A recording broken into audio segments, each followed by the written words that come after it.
did you know goldenrod makes an excellent tea?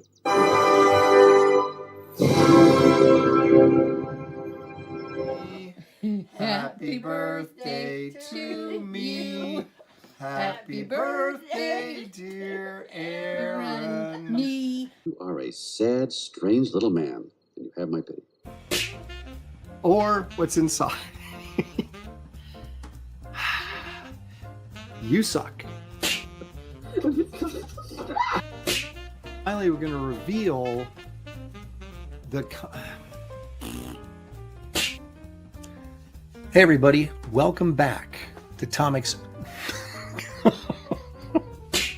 veteran of the comic book industry for 30 years. I'm a writer, I'm an artist, and this sucks.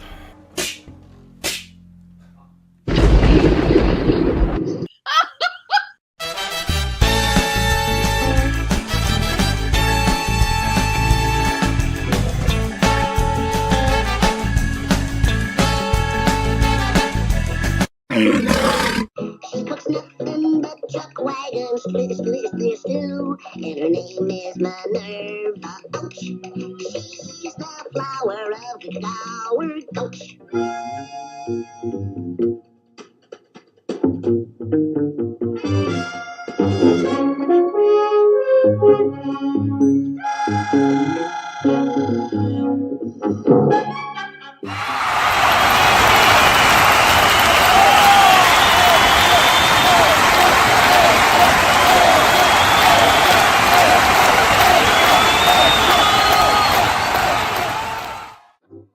Don't start! We haven't left yet!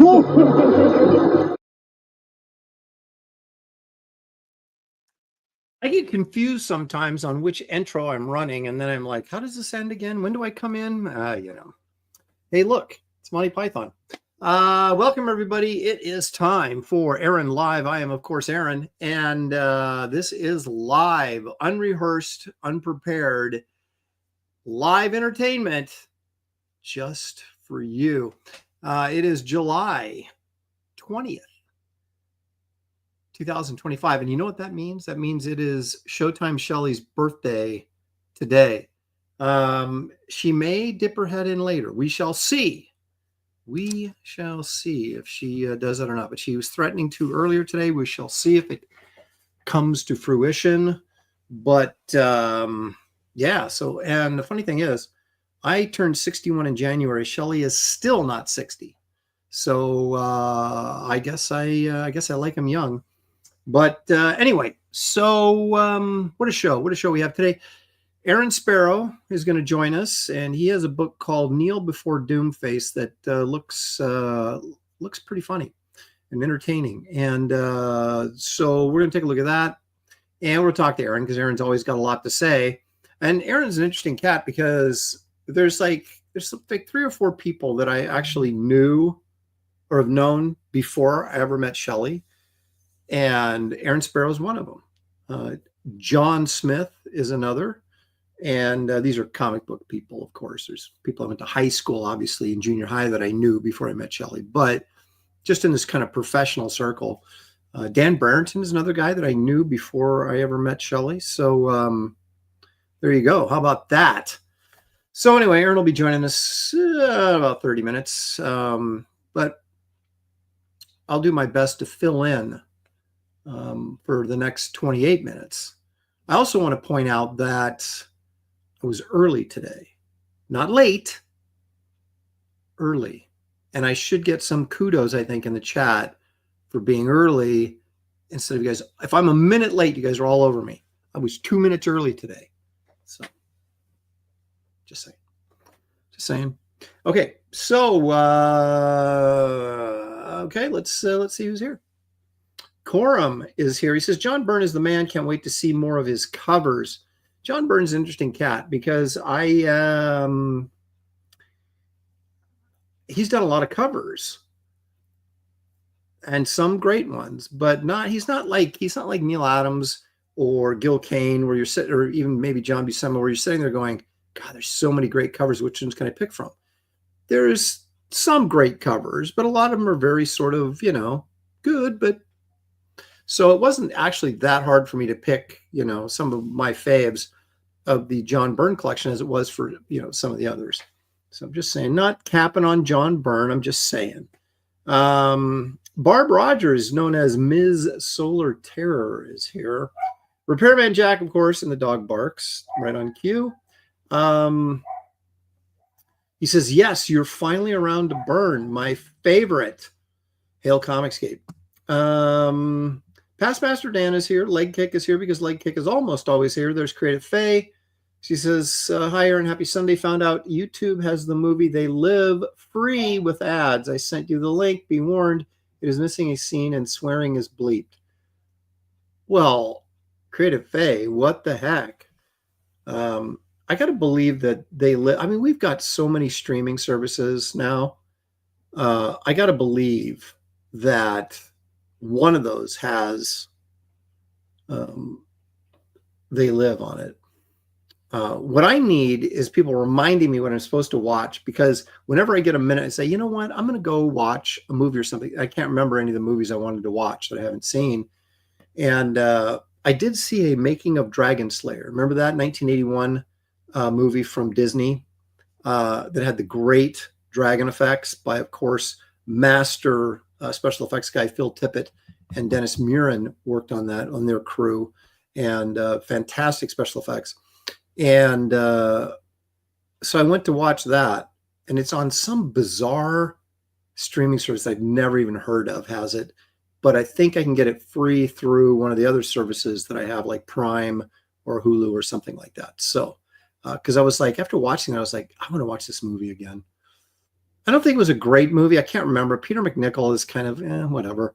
But the dragon effects are so good. It's like you don't go to Jurassic Park or any of the sequels to see a good movie. You go to see the dinosaur effects, and that's kind of with the Dragon Slayer. And maybe it's better than I remember, or not as good as I remember. I don't remember.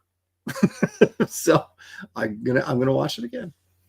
Let's see. Sequential Treasures is here. Says Aaron Sparrow is going to be here today. That makes this an Aaron squared show. Well, as you see, is how many Aarons does one person need? There it is. Mark Pengren is here. He's wishing me a safe and successful San Diego Comic-Con. Thank you, Mark. Both of those are equally important.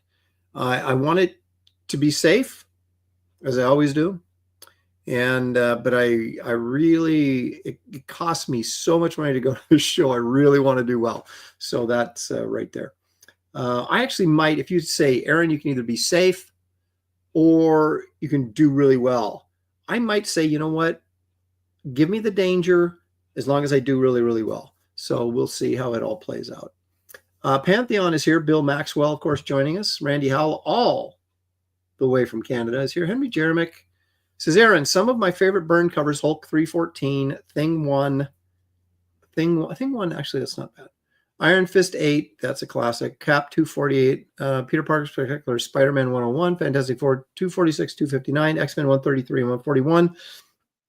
Like, I'm going to remember any of those by the time we get to the Byrne covers, but I know some of those off the top of my head, and maybe some of them are on the list.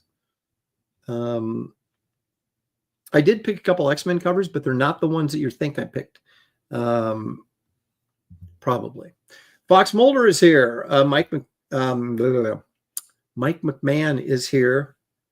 Says Aaron is the GOAT. Thank you, Mike. Appreciate that. That's very nice. Marcus Killigrew, purveyor of all things prop culture knowledge, is not prop culture knowledge, pop culture knowledge. Prop culture knowledge is like, a movie prop, which we were just talking about, like Dragon Slayer. So, and let's see. Pity Ma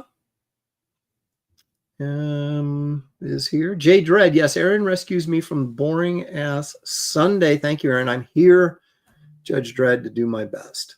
Paul Taylor, all the way from Canada, our resident biologist, is joining us. Says, remember Porky? Remember Porky when I stutter? Is he asking me, remember Porky when a stutter was funny and not used as an excuse for incompetence? I can't believe that's directed at me. It better not be. Okay, well, that brings to mind something else. I can find it. StreamYard, like, here we go. That reminds me of this.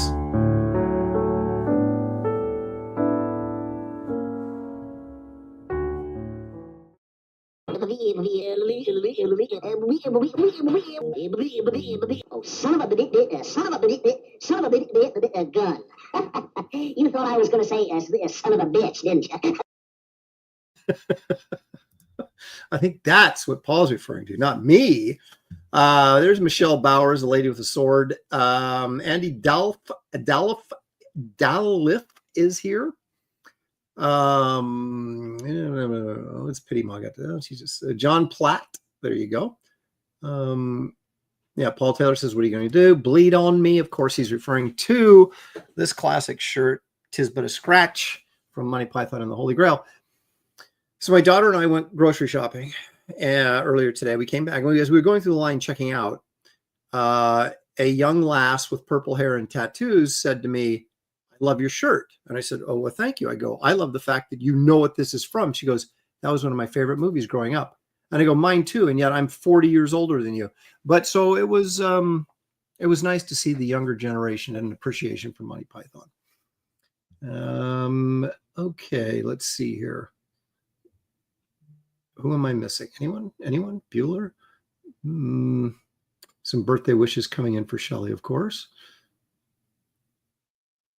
Mike McMahon says, "You're 10 years older than me, just turned 51 on the 15th. Well, happy birthday to you, Mike. And thanks for pointing out that I am indeed quite a bit older than you." Gary Bruce, hello, Aaron. Great show on Unhinged. Oh, thank you. That's right. You were in the chat, weren't you?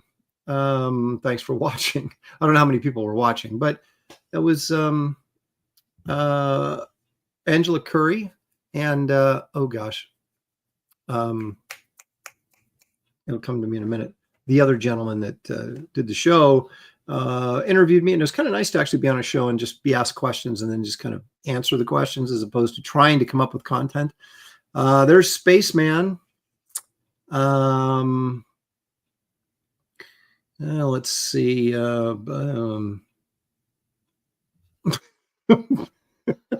Way to go, Aaron. You're a hero to me as well as to millions of others. That's fantastic.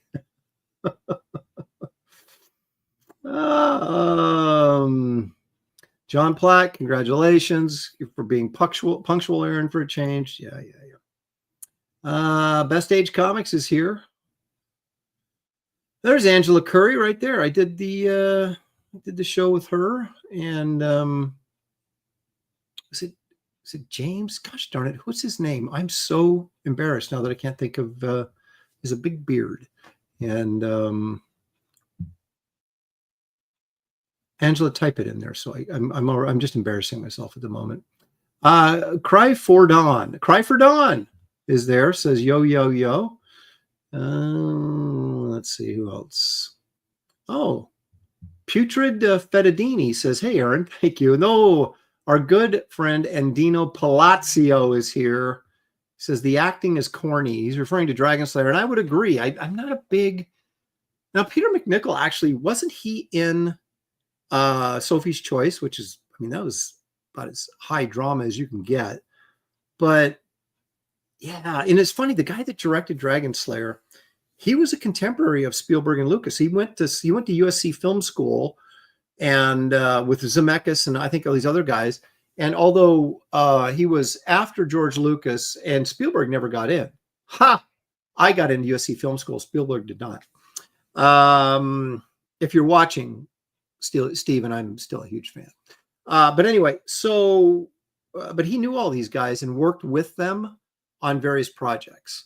And like, I believe he did the screenplay for Sugarland Express, which of course was Spielberg's first theatrical in the United States.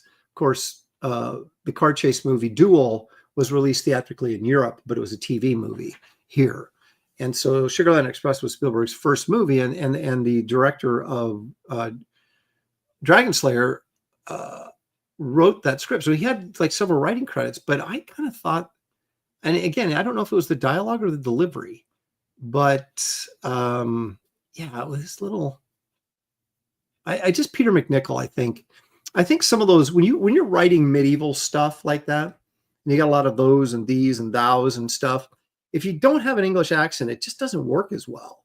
And but they wanted him to cast American actors, even though, you know, they shot it in Britain, and they, you know, they wanted it to be this, you know, appealing to the American audience. And I think that always hurts a film like that, because that British accent goes a long way to covering up some kind of stilty dialogue. And Peter MacNicol didn't have it. And so what are you going to do? I didn't mean to talk about Dragon Slayer. It really wasn't on my agenda today, but there you go. People digging my shirt, as well they should. Oh, Paul Taylor said the stuttering thing is directed at Biden. Good old Joe. Do we have to talk about Joe? Joe's gone, man, in more ways than one. And we're all thankful for that. Leg Kick says for $5, help, help, I'm being repressed. Help, help, I'm being repressed. There it is right there. I accidentally hit the end the stream button, and good thing it said, are you sure you want to end the stream? I was like, actually, let me think about that. Maybe I do. The Geek Easy is here. Kevin Thomas. Kevin Thomas says he's a big fan of Byrne, especially the short-lived Cap run, which I am too. I loved Byrne's Captain America. But Byrne was like good on just about everything. I mean, he was good on everything, right? I mean, he had that sort of, he very much like Alan Davis. You know, Alan Davis was good on anything. If you like, it's just a very pleasant, agreeable style. And excuse me, Byrne was the same way. So Jason Basecom, I won't tell him unless he's watching right now, and then I'm going to be really embarrassed. Jason was the co-host with Angela, or Angela was co-hosting with Jason. There it is. I knew it was something with a J. I am sorry. Department of Comics is here. Komanga. Oh, Komanga says Aaron makes the beard look good. Thank you. I'll tell you, I have Shelley groom it for me, trim it up.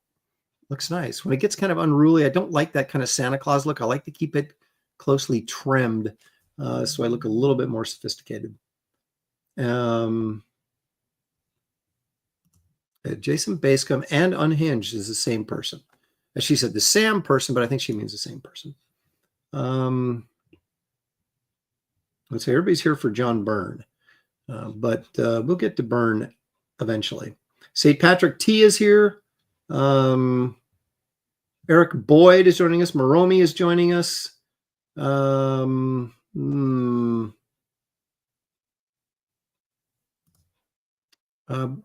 Taylor. See, he's not even waiting. You guys aren't even waiting to actually get into Byrne. You want to just jump the gun. Byrne did an interesting take on Superman, but I hated what he did to the Vision, making him a pale white robot with no personality. I wasn't a real big fan of that either. I do like that red, green, gold sort of or yellow color scheme they had with the Vision. I'm more of a Buscema Vision guy, but you know, Neil Adams did a nice Vision as well in the few issues of Avengers he did. And Starlin every once in a while when the Avengers creeped in Captain Marvel, he had an interesting Vision. So there you go. But yeah, Byrne's Vision, at least the whiteout Vision, Byrne liked to simplify things so that he could wouldn't take him as long to draw stuff. I'm just saying. Now, I mean, that's more of a color thing, although I think he streamlined the costume too, didn't he? So it was really just kind of nothing. So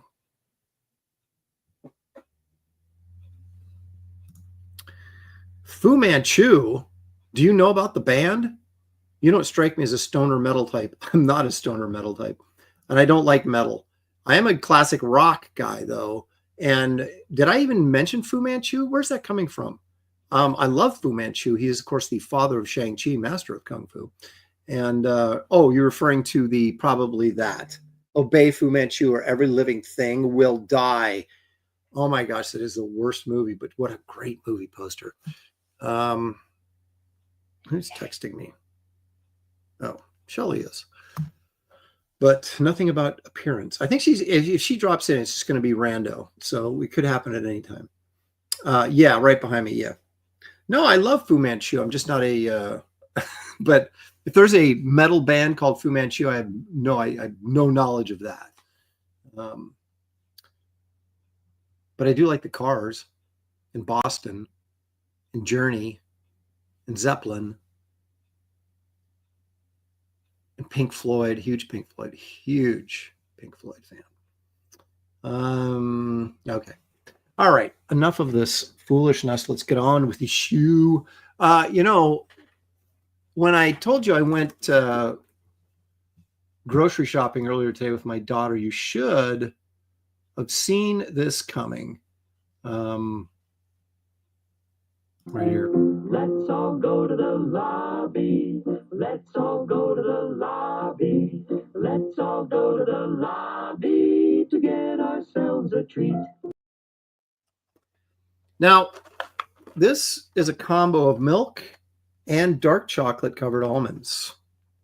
So I'm going to go ahead and eat a dark, and then you're never supposed to eat nuts when you're doing radio or anything like, because it gets in your throat and pretty soon you're like, but I'm going to do it anyway because it's an almond, which of course everybody knows almonds are healthy, and dark chocolate everybody knows is healthy. So the combination is like, this is like a super vitamin. But I'm not going to swallow it whole. I'm going to chew it up. I love almonds. I love almonds and I hate walnuts. So I don't know what that means. But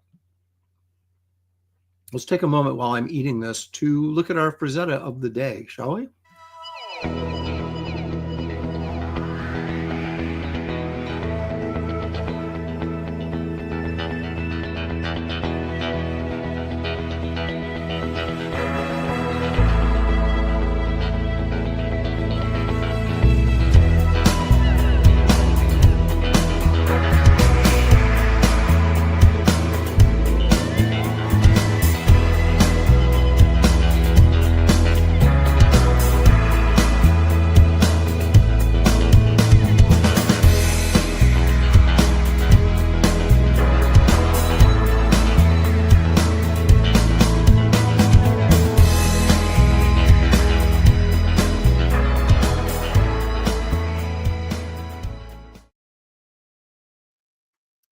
Sequential Treasure says, this one does absolutely nothing for me. Guess even the masters can have an off day. It's not my favorite piece it's probably my least favorite piece in the portfolio, but I still like it. I still think it's good, but that's your orcs. And that is the final plate. We spent 6 weeks going over the Frizzetta Lord of the Rings portfolio, but I think it was necessary. Maybe we'll do the Genghis Khan portfolio next. You just never know. But you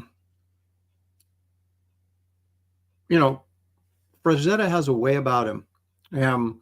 There's good Frizzetta, there's great Frizzetta, and then there's you know, so but it's all relative to how great he is, right? So his off days are better than my best days, and that's a frustrating thing about being me. But anyway, enough about that. So we will continue our march towards 100 days of Frizzetta, which that was 80. We have 20 more, which is 20 weeks, which is what, 5 months. So, and then I'm going to invite Dan Lawless on, because he's a big Frizzetta honk. And we're going to do a big Frizzetta show when we get to that 100th Frizzetta day. And so anyway, we have that to look forward to, but there's plenty more really cool Frizzetta stuff we can look at along the way. Yeah. So let me see. Let me check the old. Oh, okay. Let's do this too. I like to remind everybody the obvious, and that's this.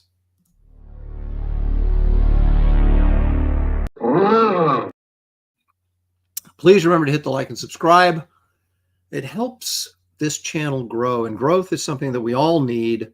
And especially me on this channel, because I think if you get to 100,000 subs, you actually can start making money just through advertising. And I'm only 96,000 away from 100,000 subs, so let's start working towards that goal, shall we, folks? All right, thank you, appreciate that. All righty. He's barked twice, so I guess I'm lucky that you guys have not heard it.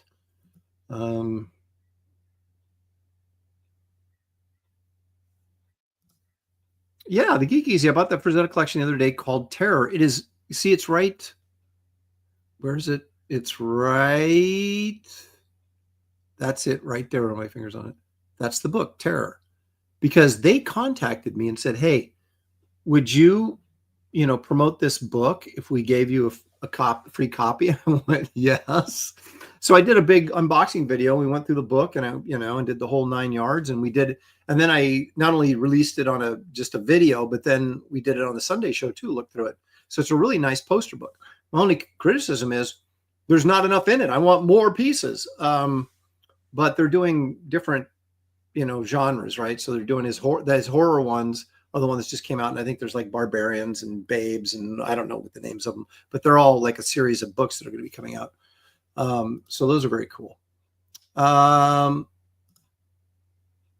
Gary Martin appreciates the shirt because he appreciates Monty Python as well. So there you go.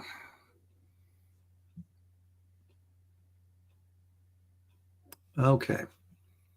All right. So as we all know that you can't do a show without sponsorship. And although Taco Bell has not offered yet, I'm thankful that I have myself to sponsor. And so here I am sponsoring my own show. It's Wraith of God 3, Fear Hollow. If you're new to this, the Wraith is kind of a Batman of the Old West. He has a wagon that he pulls along with him, and in that wagon is his master of disguise and a master of science, and he's got all this stuff in there, and his weapons, and and he travels around and believes that he's on a mission from God, that God spoke to him and told him to go hunt down monsters and evil in the Old West of 1883. Now, he was a bit in a drunken stupor when he had this vision. So do we know if it actually was a real vision or what? We don't know that yet. But he went ahead and tricked a Salvation Army, a beautiful Salvation Army worker named Esther, into being his partner. And they travel around and, fight Satan and the monsters of the Old West. So it's an exciting series, a lot of fun stuff. It's kind of a combo of a superhero, Western, monster, whatever genre you can throw in there. But it's a lot of fun, but it also has a message. It always has a moral. So it's deep reading, I think, at least for as far as comic books and graphic novels go. In this incarnation, this is Wraith of God 3, Fear Hollow, they go after the Headless Horseman. And it's quite a spectacle indeed. I am I'm inking page 53 right now, which means I have 11. There's 64 pages. So yeah, 11 pages to go. And this baby is wrapped up. So I would really appreciate it if you haven't backed yet to consider doing so, to kind of, follow that little voice in your shoulder that's saying, man, you should really back this book. You have 4 cover options if you decide to do so. Cover A, as I like to call this one. This one, I go way out on a limb and I call this cover B. This is an EC variant. And then because I'm really just nuts crazy, I call this cover C. This is the Wraith of God 1972 Marvel variant. So if this book had been published by Marvel in 1972 with the box covers, one of the issues might have looked just like this. And then, of course, the great cover artist, Chris Stevens, lended his talents to do a painted cover. And it's a pretty great piece of work. I actually own the original. So I'm very excited about that. But you can own the book with the cover on it. Now me, I'm like, how could I possibly decide between all 4 of these covers? So I would just get them all. That's just me. Here's some interior artwork colored by Jason Wright, doing a fabulous job here. Lots of good stuff going on. There's the old Wraith and his horse. Look at this, folks. I just added them. If you didn't get the email, here it is. The Bisley shirt. I'm going to send one of these to John Malin, and under the condition that he must wear it on stream. And then, of course, we're reissuing the ever popular Dale Keown werewolf shirt. So if you got a Keown shirt, 4 years ago or whatever, when we first did Wraith of God, the first issue, and it's wearing out, now's your chance to get another one. Or as Anna, the Star Wars girl, told me, she asked me if I had any Keown werewolf shirts because I think her stepdaughter stole hers. And so she needs a new one. And I said, well, she wanted like a medium or something. I said, I don't have a medium, but I am going to re-release them on the campaign. She's like, okay, I'll wait for that. So there you go, Anna. You may order when ready. There they are. So you guys get these shirts. This campaign's only going to be open for probably till the end of August, and it's going to shut down and go to the printers because I should be done with everything by then. So don't wait too long, especially if you want one of these shirts. Get in there and order these things, because these I might have to end a little bit early to get them to the printer on time and get them back on time so that we can, kind of get everything out about the same time, even though the shirts do ship separately than the books. Still, I'd like everything to kind of be done about the same time so it can all go out at the same time. But anyway, there you go. And I do want to call your attention to something here. As you'll see, there's 2 perks for each shirt. Okay, so you have Simon Bisley t-shirt, right? And then this one down here. This is, oops, sorry. Then you've got the werewolf shirt, but then down here you have the Simon Bisley shirt, but this is plus size t-shirt. So if you're a 2X to a 4X, this is your perk right here. And then of course we do the same thing with the Keown werewolf. So that's why there's 4 t-shirt perks there. One for the regular sizes, which is small through XL, and then one for the plus sizes, which are 2X through 4X. So there you go. And we got all this other great stuff as well. The stretch goals. I've got everything up here except Art Taber's Garbage Man card, which was the early sign-up card. But the stuff that everybody gets, this is the Garbage Man value stamp that'll actually be in the book. That was the first stretch goal. Second stretch goal was the sculpture trading card. Now, she, of course, is from the nightclub, and this isn't colored yet, but it will be. And then the trunk is another stretch goal from the nightclub. And this is obviously just pencils, but it will be inked and colored and be a trading card as well. But I want to just see the artwork. You can add on this Wraith of God Nouveau print. Comes signed and numbered, limited to 500. This, of course, ships separately as well because it's 11 by 17 print. It won't fit in with the comics, so it'll be rolled and shipped in a tube. Leave it to me to complicate things. Wraith of God Roughs Volume 3. This is 48 pages of layouts to the graphic novel. So if you want to get, behind the scenes look at the making of the book, this is the thing to get. And it comes signed and numbered, limited to orders. So there's not going to be any extra copies of this. Nightclub Shot Glass. This is the 4th in 6, a series of 6 shot glasses. So if you've been collecting them, make sure you get this because there's going to be 2 more after this and the set will be complete.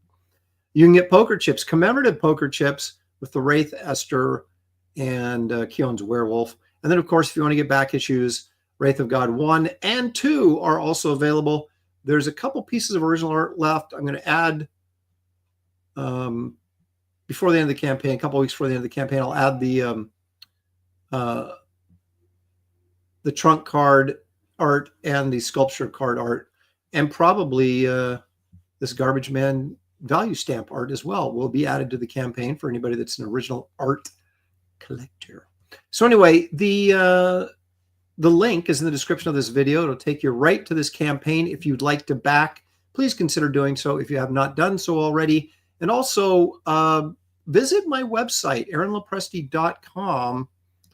And there it is.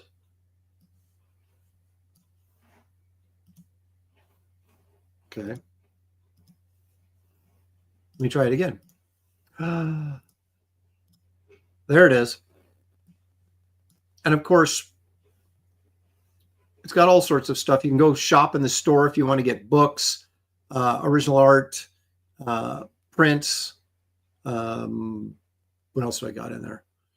I got some of the stocking caps and baseball caps still available. And more stuff is always being added as soon as I can get around to it. You can explore what's up with Empire Comics. You can take a look at my portfolio.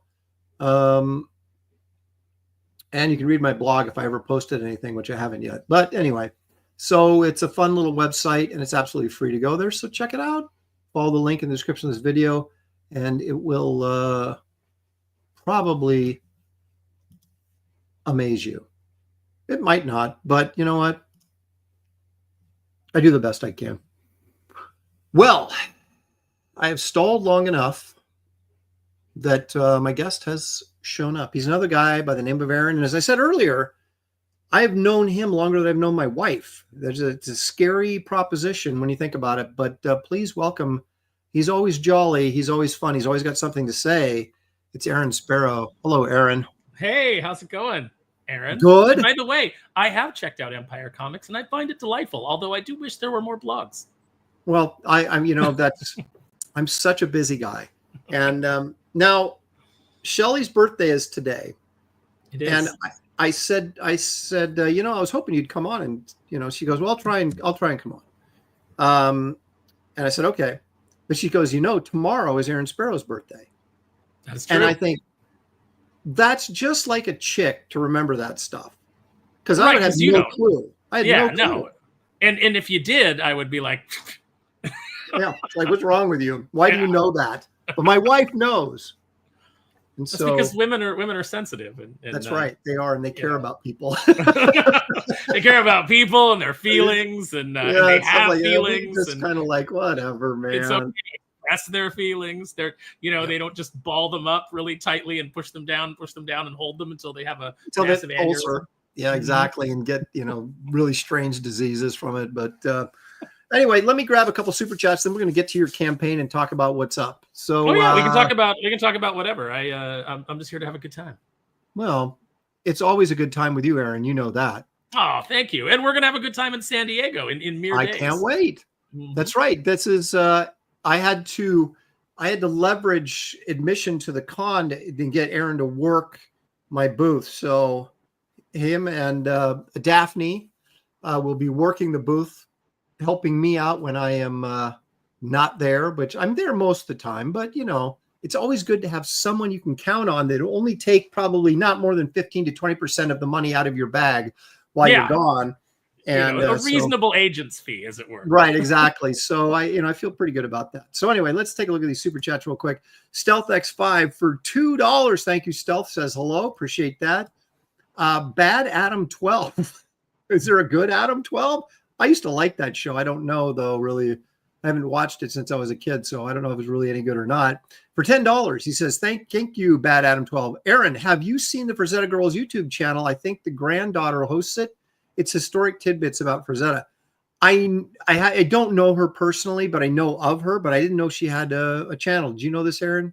I did know this. Yeah, she does. And she's got like a Twitter account, and she posts interesting things and pieces of art. And so I follow it. Well, I follow her on Instagram and Twitter and stuff, but I didn't realize she had a YouTube channel. So there you go. Maybe I'll demand that she put me on. Do you think that'll work? Yeah, no, I think you should. You should say, I like Frazetta. Bring me on your channel. Now let's talk about Frank. Paul Taylor, all the way from Canada, gives us $10 Canadian. Thank you, Paul. He says, here on Aaron Live, we ask the hard-hitting questions like, Aaron, when will you be doing Wraith meets Bigfoot? This to me is natural fit, and I don't get why you're ducking the issue. I'm not ducking the issue. Let's just say this. I don't really look at Bigfoot as a menacing character. And I would feel like if the Wraith hunted down Bigfoot and killed him, it'd be like shooting your dog. It doesn't feel right, Paul, but I'm not dodging the issue. I'm just flat out saying it ain't going to happen.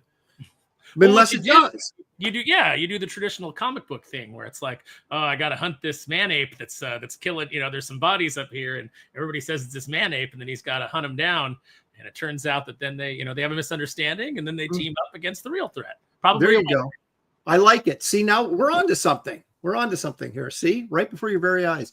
Randy Howell, all the way from Canada for $2, says, congrats to Bad Adam 12 for backing $92 from 82K.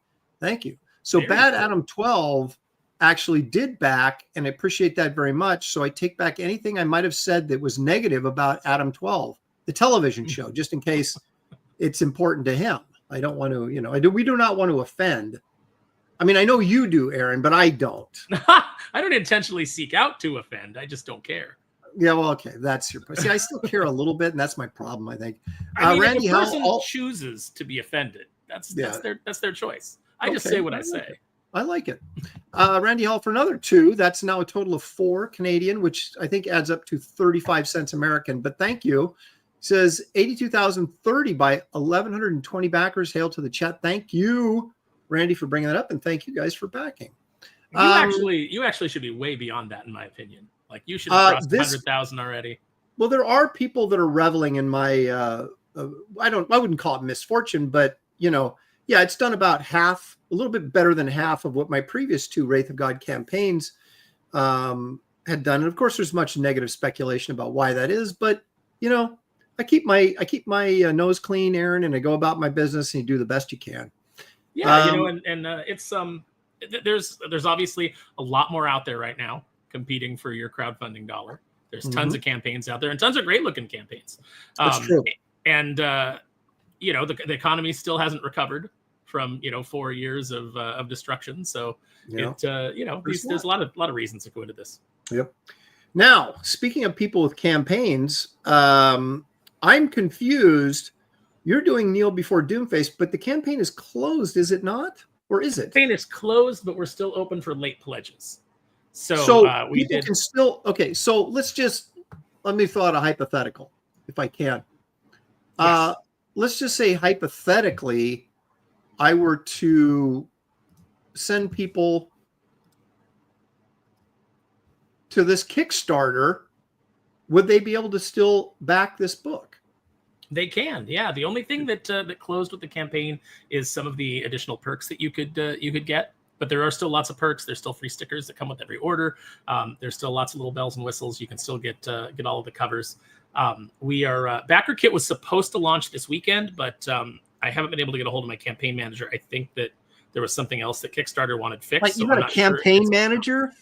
Judas. Yeah, I have a campaign manager. Yeah, no, you think I can do this on my own? I'm just a writing and editing monkey. I thought you were getting a little uppity with me, but now that I look at it from that perspective, it's kind of like, yeah, I can see that you probably need a campaign manager. I don't have a wonderful wife like Shelley to be my emotional support and get me through all this. Well, you know what? Hey, I hear there's a party going on. What a transition, ladies and gentlemen, is the return of Shelley. Hey, Happy birthday to Shelley. There she is, and she's back. I'm here for a little bit. Now, I want everybody to notice that instead of Fireball, she's actually drinking LaCroix. This is just... oh my gosh, that flavor's so good. And I'm not a big fan normally. So I'm a big fan of Fireball, but not right now. I'd like to breathe all day and night.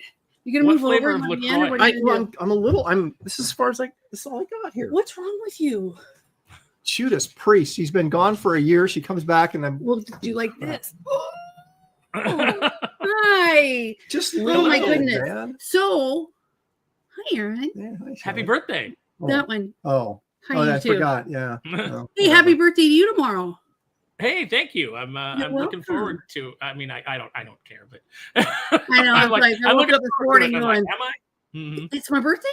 I feel every minute of every hour I've been alive today. Oh, hi, everybody. Those birthday wishes for you, just my rolling around. I just put lotion and stuff on. Hey, so yeah, you're almost twins. I would rather have him as my twin than the twin I do have. So, oh, that's so sweet. We're pimping Aaron's book here at the moment. As you can see up there on the screen, it says you backed this project. You know what that means, Aaron? That means I backed your. That means book. You spent money. You did. I appreciate. You got my birthday present. Mm-hmm. I didn't know it was my birthday. Oh my gosh! Actually, I have a copy of the preview edition for you that I'll be bringing to San Diego. It's it's just showing off the art. It doesn't have any of the lettering. It was something that we did for Dallas Fan Expo, and I always hold some back because I made a promise to any of the backers that any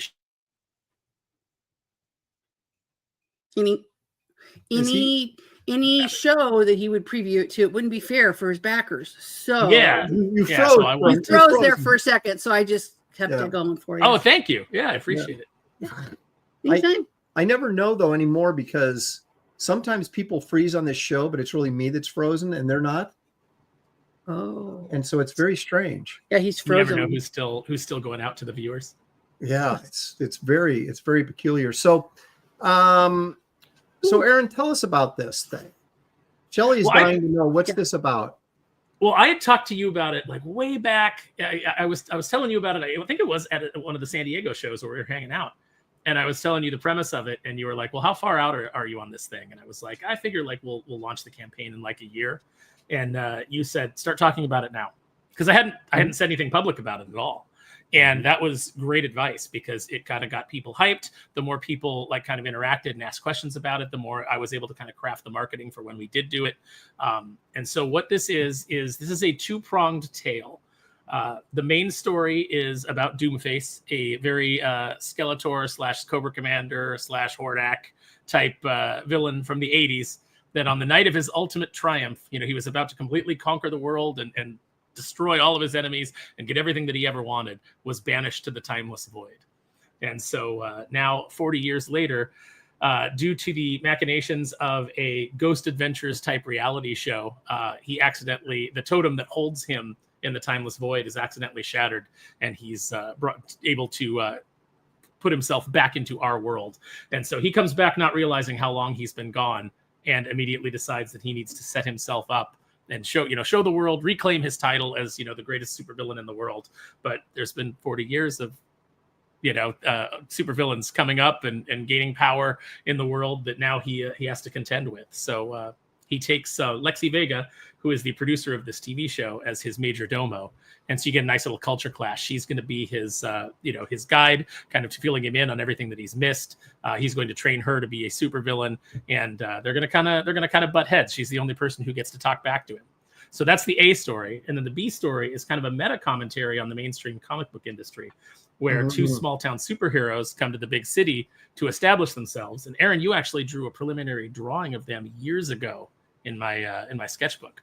Wow. Two original characters. So I may throw that into the back, the memoir book that we're doing. I may throw that additional page in there. But was involved. They're coming to the big city to be superheroes, and they find out that the biggest challenge they're going to have to overcome is not necessarily supervillains, but the established superheroes that are trying to gatekeep the industry. So a lot of the same, it's kind of a meta commentary on trying to break into the comic book industry these days and what the comic industry is like. So you get a lot of superheroes that say a lot of things that you probably recognize from some of your favorite or now not so favorite comic book creators. Oh my gosh. Well, people are asking, is that a Rocafort cover? And it is a Rocafort cover because he did one of the covers, right? He did. Yeah. It was really, really awesome of him to do it.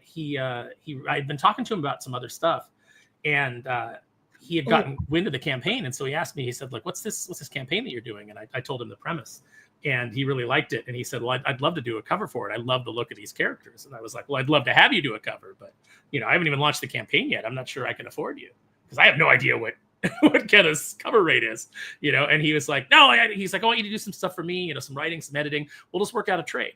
Oh, and so I was like, those are the best kind of deals. Right. Wow. And so super generous of him. I'm still waiting for him to tell me what he wants me to do. So I still have not repaid that debt, but I'm ready whenever he says go. Serious kidney. What does he want? Yeah. Right? If he needs a kidney, I'd give Kenneth a kidney. He's good people. Yeah. And well worth it. But 2 days later, I had like a really great sketch. And then like a day or two after that, he had the finished cover done. So it all happened very fast. Wow. And he did such an amazing job. Like his rendition of the characters is so much fun. Yeah, well, he's cool. great. And I tried to get him to do one of my covers, and he didn't offer me a trade. He just said, I don't have time. And I went, wow. Okay, so Aaron Sparrow, you clearly like better than me. Could you put in a good word for us then? Like, I can. I actually don't feel bad though, because I asked him about campaign 2, and he's like, I'm just so super busy. I don't think I'm going to be able to do it. And I was that's what he said. He's like, I got so much of my own stuff to do. And I go, I get it, but I'll pay you. Been there. He goes, unlike Aaron Sparrow, I said, I'll pay you. It still didn't work. Unlike Aaron Sparrow, I don't have anything of value to trade. So I'll give you money. That's right. Hey, so Randy Hal just backed. Awesome. Well, Randy already backed. He's reporting, one new backer. He's reporting on the. Thank you. I can actually go. I've been gone. I'm been gone for a year. What do I know? Maybe Randy is that one new backer. A lot of drugs. Maybe Randy through is. my brain since then. Let's see. I can go into the campaign and I can find out. What's going on here? This is a website called Kneel Before Doomface. So why would people go to this website that I've linked in the description of this video, by the way? Oh, thank you. Well, this is where we sell various things that we have from various shows, various campaigns. This is when we have printed versions of the first book. Like, once we fulfill all of our backers and we have some extra copies, this is where they'll go up so you can order them and have them sent out to you. So this is just our retail website. It's very colorful. It is. There's a lot going on. I really I would have a tough time choosing which cover. I really like the lighting and the coloring in the Roquefort cover, though. Yeah, the Roquefort cover, of course, has proven to be the most popular. But I like all of them. I think are good. I wish I had the hair in the first cover. The girl. Well, I used to have that hair. Kind of. It may be based on you, actually, now that I'm looking at it. Well, that's thick Latina hair. Face would be. Oh, sorry. I'm losing my filter like I ever had one. Oh, Aaron. Here we go. No. Okay, here we go. Let's excuse me just for a minute here. Aaron, let's preface that. Yeah. Oh, Lord. Big Shelley's no bueno. Shelley, you did have that hair. Look at that. I had some hair. And Aaron had hair.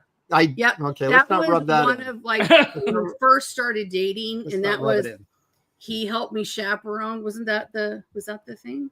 Yeah, chaperone. Yes, that's right. Like a dance or something. Yep. At the school I was teaching at, which was a private Catholic. That was at Valley Catholic, because we met when I was teaching there. Mm-hmm. And back when you're making $16,000 a year. Yeah, my salary $16,500. Woo! We were rolling in it.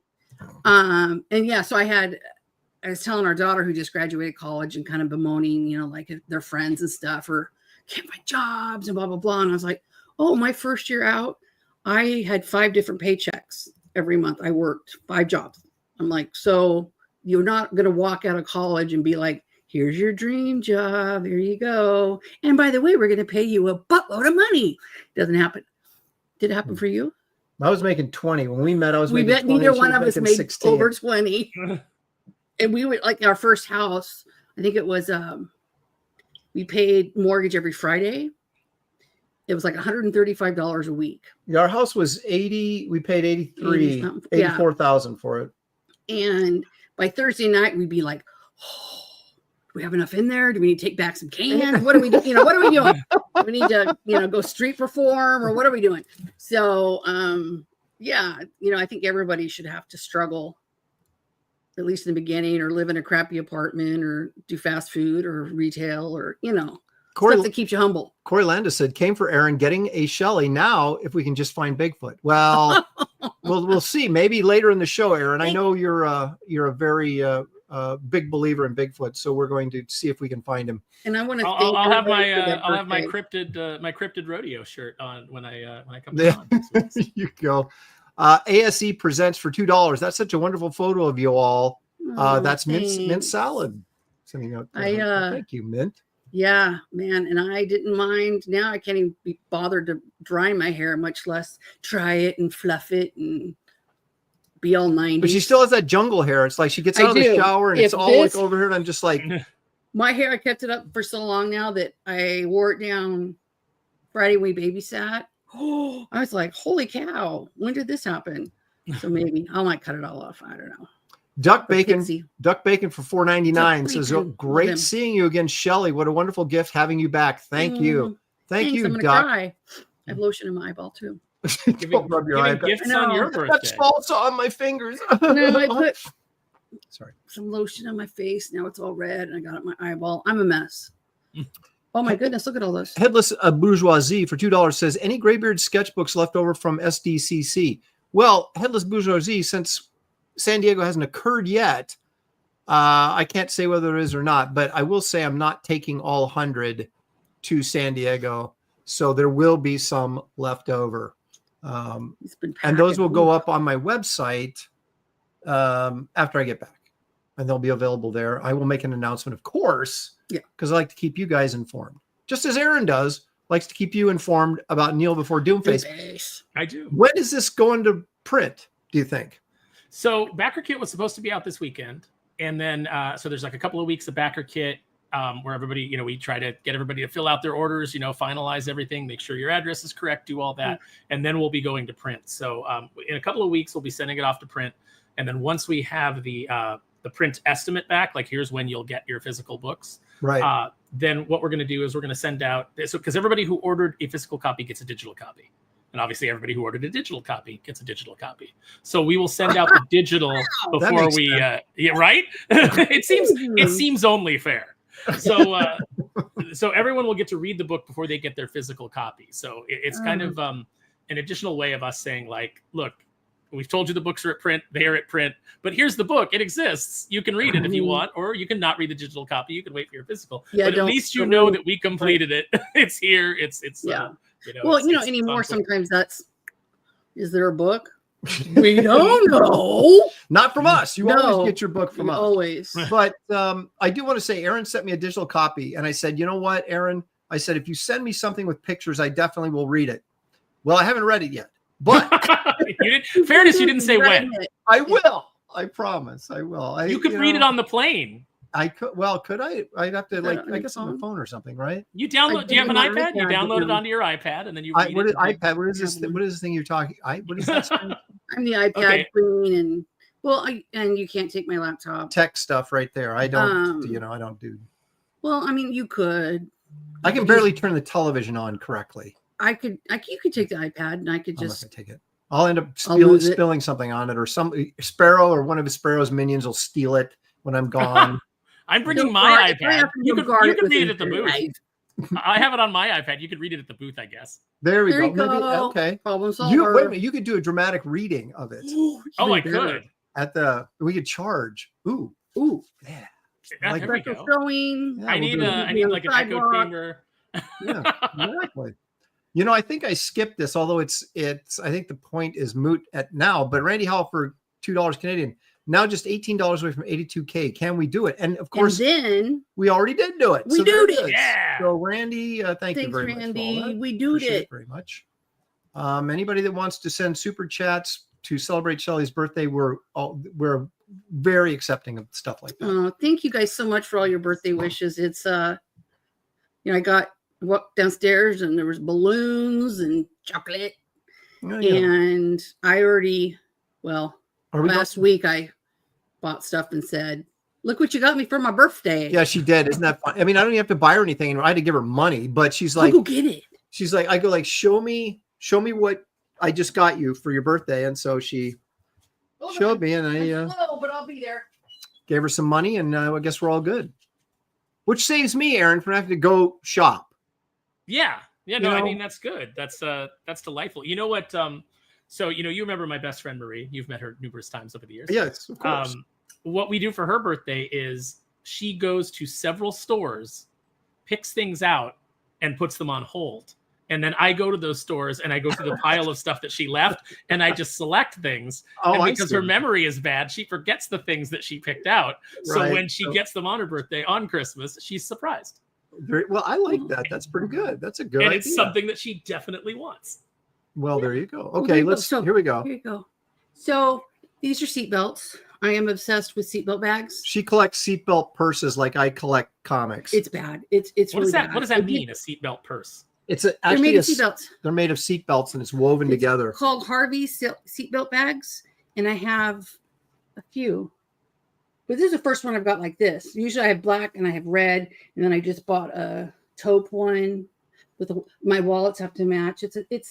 I didn't know that seatbelts came in such various colors and styles. Yeah, they're very. The first bag I got, Sammy was a baby, and she's 23. And they last forever. Like the one I just got was a little birdie, unfortunately. So I just threw it in the wash.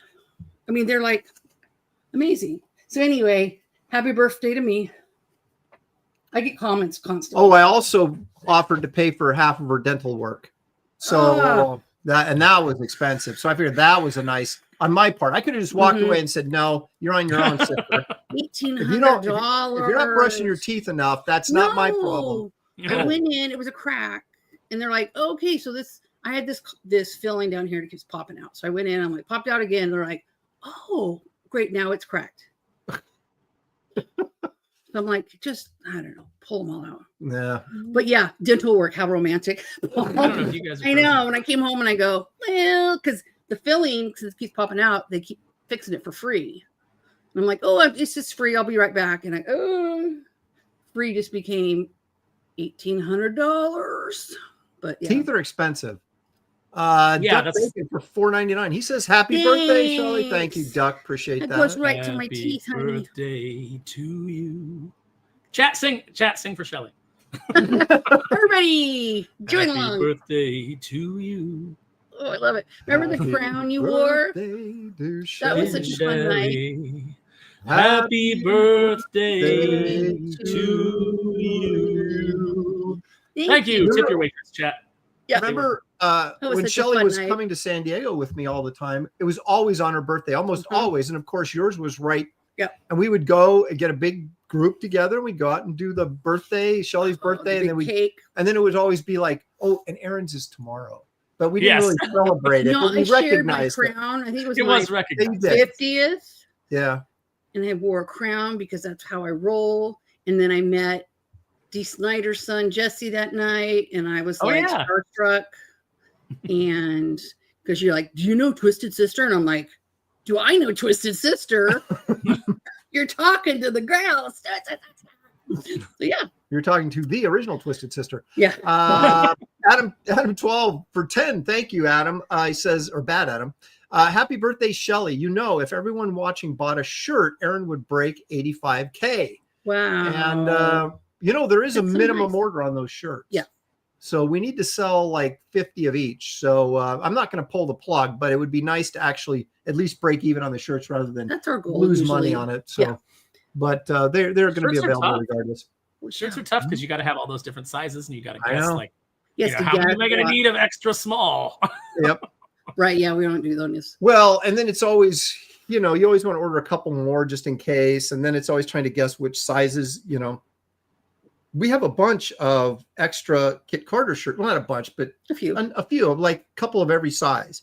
And I'm debating right now whether to bring them to San Diego because I'm so loaded up with books and different things. And Aaron, when you're flying and you've got all that weight, they just wait for you to go over 50 pounds on that bag so they can nail you for, that's For a couple $100 t-shirts. now. Yeah. Well, this is what you need to do because they don't make people weigh in and charge them by the pound. So that, you can be 600 pounds to get on the plane and take up 3 seats and squeeze everybody else out, and that's fine. Yeah. But if you're an ounce over 50 on your baggage, you're in trouble, mister. So what you need to do is just any shirt that you're going to sell, just wear it. And be as big as possible when you get on the plane. Boy, Aaron's really bulked up. Yeah, stuff books into it, whatever you have to do. Sweating. The shirts are just all sweaty and stuff. And I'm like, hey.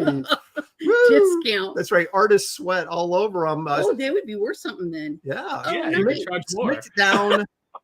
Smicked down for $2. Happy birthday. Mine coming up in 5 days too. A happy Awesome. birthday to you. It's our birthday month. Happy birthday, sir. Kevin Thomas is breaking out some cake.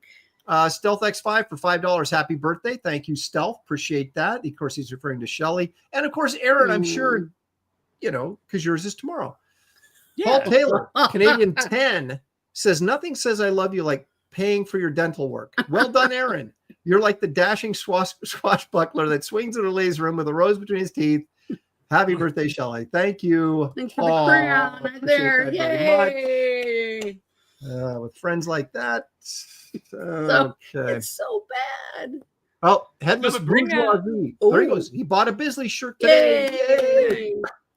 We have a few. I texted Biz and I said, hey man, I'm doing shirts. I wanted to make sure that you knew. I wanted him to know that I was doing it. So he'd say, write off on it, not be, people pissed going, hey, there's my work on the t-shirt. Yeah. So he said, those look cool. And that was it. I said, that's a thumbs up, I think. So we're going ahead with it. Awesome. Anyway. Oh, cool. Green Laser. Green Laser says, Shelley's not going to take it. No, she's not going to take it. She's not going to take it anymore. I love it. We were a big group, Aaron. We were in a big group with you in San Diego. We were walking through the Hyatt, I think. Yes. Yes. And we got out to the front and I turned around and Shelley's gone and Aaron's gone. And who am I with? I'm like, what just happened? And so we sat out there and waited. I go, they probably ran into, because there was a big party in the lobby right there, as there always is. And so we thought, well, they ran into somebody. They're chatting. You know, Shelley's quite the little socialite. And so we waited and we waited and we waited. And then we went back in to find her and Aaron talking to Dee Snider's son. I felt so cool. Meeting him was great. His friend, not so much. I don't remember. He was a little inebriated and right here. He's like, oh, that's right. He was like super close. No, Jesse's great, but if you get into a conversation with him, you know, you're gonna be there a while. You know, Jesse's got a lot to say, and he's very excited to meet people and to talk to people. So yeah, it was fun to see him. I don't know. He's in California right now. I don't know if he's going to come down for any part of the show. I don't know if he's coming to San Diego, but you're not coming this year, Shelley, are you? No. Our daughter's doing some training with the professional dance company in Portland, and so we have to drive her back and forth. She can drive now. Well, but not down wait there. a second. She doesn't have her license yet. She has a permit. She's taken driver's lessons, and she's getting pretty good. And technically, because she's an adult, over 21 years old, even with the driver's permit, she can drive by herself. She's her own person over 18. Right, exactly, because but it gets a little sketchy down there because traffic is pretty crazy. So we've been driving, or I've been driving her, and Shelley's going to have to, while I am away at San Diego, partying it up in the booth with Aaron Sparrow and Daphne. Well, it's gonna be a blast. I can't wait. Yeah, the dog and the mom and the daughter. Yeah. And so everybody pray that I can be a lot of women in this house. The estrogen festival. It is. For one of them. Sorry, that's a little bit TMI. But you know, speaking of Dee Snider and Twisted Sister, and we're not going to take it. There was if our second run, if James Silvani and my second run on Darkwing Duck had continued, if the company hadn't, we're going to shift to pirates for a little while because we think that'll sell better, and we're like, it's not going to sell better, and it didn't sell better. You know, we if the rug hadn't been pulled out from under us, we were about to get to an issue where Honker Muddlefoot, who's like Goslin's little friend, if you guys know Darkwing Duck, had started a band called Honker Muddlefoot's Polite Tween Rebellion. And they were going to be singing a version of We're Not Going to Take It, but it was We Prefer Not to Take It. But we understand that under certain rarefied circumstances, we may be forced to take it. But if at all possible, we prefer not to take it at this time. That is awesome. Oh, no. The ever question. She didn't want to do it. No, she was scared to drive. Zero. And it was so funny because when I was 16, of course, guys were both of us. We were like there before they opened. I know. Yeah, banging on the glass, going, "I want my freedom. I want to drive." You know. So yeah, she just was scared a little bit, and then she was so busy with dance and school, and she just loves her papa or her daddy so much. Well, to drive her everywhere. Right, but in her defense, Mike Mignola, as far as I know, still doesn't have his driver's license. So, you know, there you go. Where does he? Yeah, but that back in the grew day, up in New York, and so never needed it. Neither needed, I guess. But yeah, back in the day, we were just like, "Get me out of here." Did Aaron freeze again? You froze for me. And you're back. Oh, there he is. There he is. It's that Gavin Newsom internet that you've got is. Oh yeah, I'm probably because probably you have to have at least 5 other people on your band or on your broadband using your bandwidth because it is a socialist state in California. Exactly. I'm not complaining to you. You're in Oregon, so I know that you're not much better. Yeah, Holy crap! Getting there. Anyway, there you go. See, Paul Taylor saying, "I didn't get my license until I was 26. Good transit system is where I live." So there you go. I guess that makes sense. Not having a driver's license makes you forget how to draw shoulders. Does Mignola not draw shoulders? That's true. His joke in there someplace. Oh. I think there's a joke in there someplace. All righty. Normally we would do what Shelley knows, but I'm unprepared because I didn't know she was coming on. Yeah. But Shelley don't know much right now. But oh no. But I might. I I might have something here. And let me see. I'm gonna hurt you. Just a little bit. Just all right. Okay. No. I'm not prepared, so we won't do okay. it. Okay, good. But I have had one since the last show you were on. Oh, and waiting true. for you. For and I don't year. even know if it's the answers are current. I did anymore. say, did I tell you I might? I think I might have posted that or something. I might try to make an appearance. Well, you're here, so you have. Yeah. Well, no, but before I was like, all right. Okay, so you're kind of teasing it a little bit. Yeah, but I just thought, who cares? I'm just gonna come in here for Aaron, because when he said, "Oh, Sparrow's on the show," I'm like, not me, for you. I'm there. For you. Yeah. I was hoping you would be here. Oh, thanks. When at first it was like Shelly's not on the show. Mm-hmm. We had so much fun in San Diego, and I had never really seen that much cash put together ever. And I just thought, holy cow, we made it big. Like $800. San Diego used to be the place, man. Yeah, and then I didn't even think about. I need to boil myself because I've just touched all this cash. He's rolling around in this like. I'm sure that surprises everybody. The funny thing is, it was $800, and seriously, I was like, "We're rich." I have never seen that much money ever in one place. Oh my gosh, that was before we were married. Like, after I pay for the hotel, we'll have $5 left. $5. So enjoy it. It's funny because one year I was there with a company and I wasn't actually working at the booth because I worked for Comic-Con at the time. So but my backpack, I had stored it in the booth. Well, it was by the cash window, and I guess they were making so much money hand over fist that they started dropping the cash into my backpack. And so later I came by the booth, I got my backpack and I left. And about 3 hours go by. I'm out in the city wandering around. I had lunch with some people. I'm wandering around and I get this phone call and they're like, do you have your backpack? And I was like, yeah, I came back and got it. Why? What's up? And they're like, we've been dropping cash in there. You're carrying about 45 grand right now. And I was like, I quietly opened my bag and I look inside. I'm like, okay, I'm on my way back. Oh my gosh, that's when you seriously been. That's when you get hurt scared, myself even right? more. That's when you get scared. Like, holy crap! I can't lose this. Someone, no one better mug me. On the front like a baby carrier. That's exactly what I did. I turned it around and I had it on the front so that I could cross my arms over it. Yeah, exactly. Totally not making myself more of a target. Like, why's that guy holding his backpack like that? Right. Yeah. Right. Something in it. He must be hiding something. He has a police escort now. What is up with that? And this is back before they chased all the hobos out of the gas lamp district. All the. Well, now it's, and then for a while it was really clean in the gas lamp. And now I guess it's back to, I know. I was like, you said that's before they chased him out. And I'm like, I think it's still before they chased him out. No, they came back. They let him come back because, we have so many more of them now, the last. Wow. We're going to put him, might as well put him in San Diego, right? Where it's warm. Yeah. That's nothing like walking through the gas lamp and going, oh, that's a delicious, that food smells delicious. Oh, that BO smells terrible. Right. Different wafts of, yeah. Well, yeah, I can remember the days I would just walk from the hotel. What was it? It wasn't the Doubletree then. It was. You talking about the one way up at the mall? Yeah. Well, it was at Horton Plaza, I think it was called. It was Doubletree at one point. What was that? The one up in Horton Plaza was called Sparrow. Do you remember? I think it was the Doubletree. Yeah, because it went through about 3 different incarnations. I would just walk to the comic. Like now, I don't know that I'd feel all that comfortable.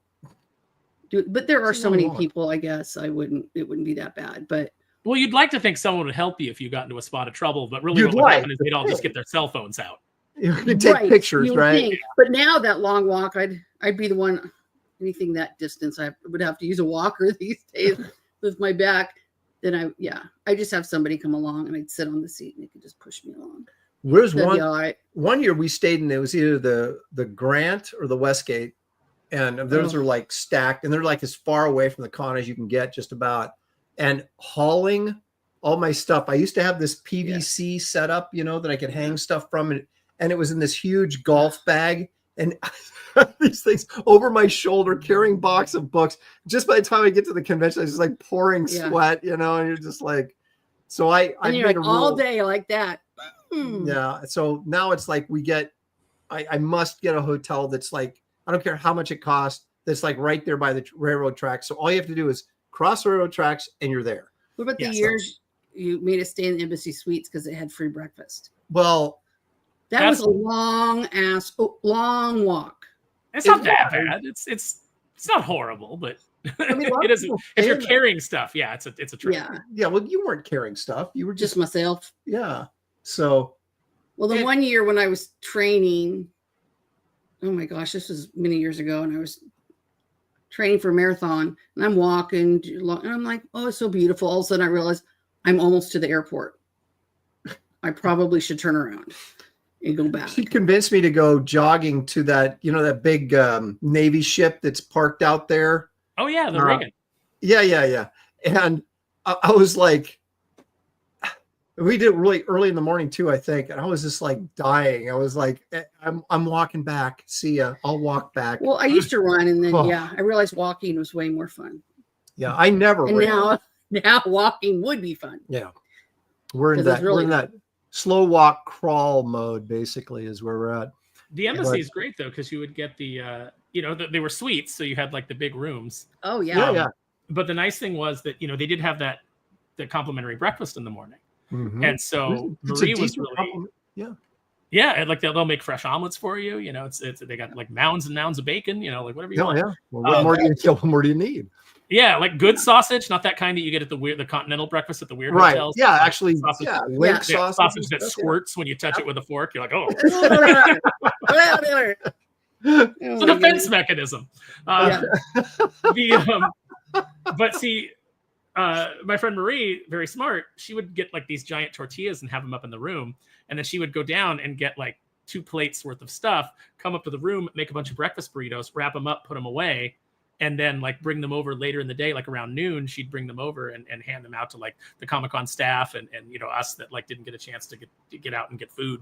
And so you'd have a nice, nice burrito ready to go. Nice. No, I used to like it when I was younger and walking wasn't that big of a deal because if Shelley and I went and we brought either both kids or one of the kids, we could throw them on the pull-out couch in the other room, and we'd still get the nice bed and we had a little, refrigerator in there. We had birthday parties because like I said, every time that we would go, it was always around the same time in July, and it was Shelley's birthday almost every year. And so one time we had a birthday cake little party in the Embassy Suites room. Then we would we wouldn't rent, but we would get a big block of people at a table. Remember where that Chinese restaurant used to be at the top of the Horton Plaza back there in the corner, that Chinese restaurant? It's no longer there, but there was like something called the California Wine Company or something like that was next door to that's not there anymore.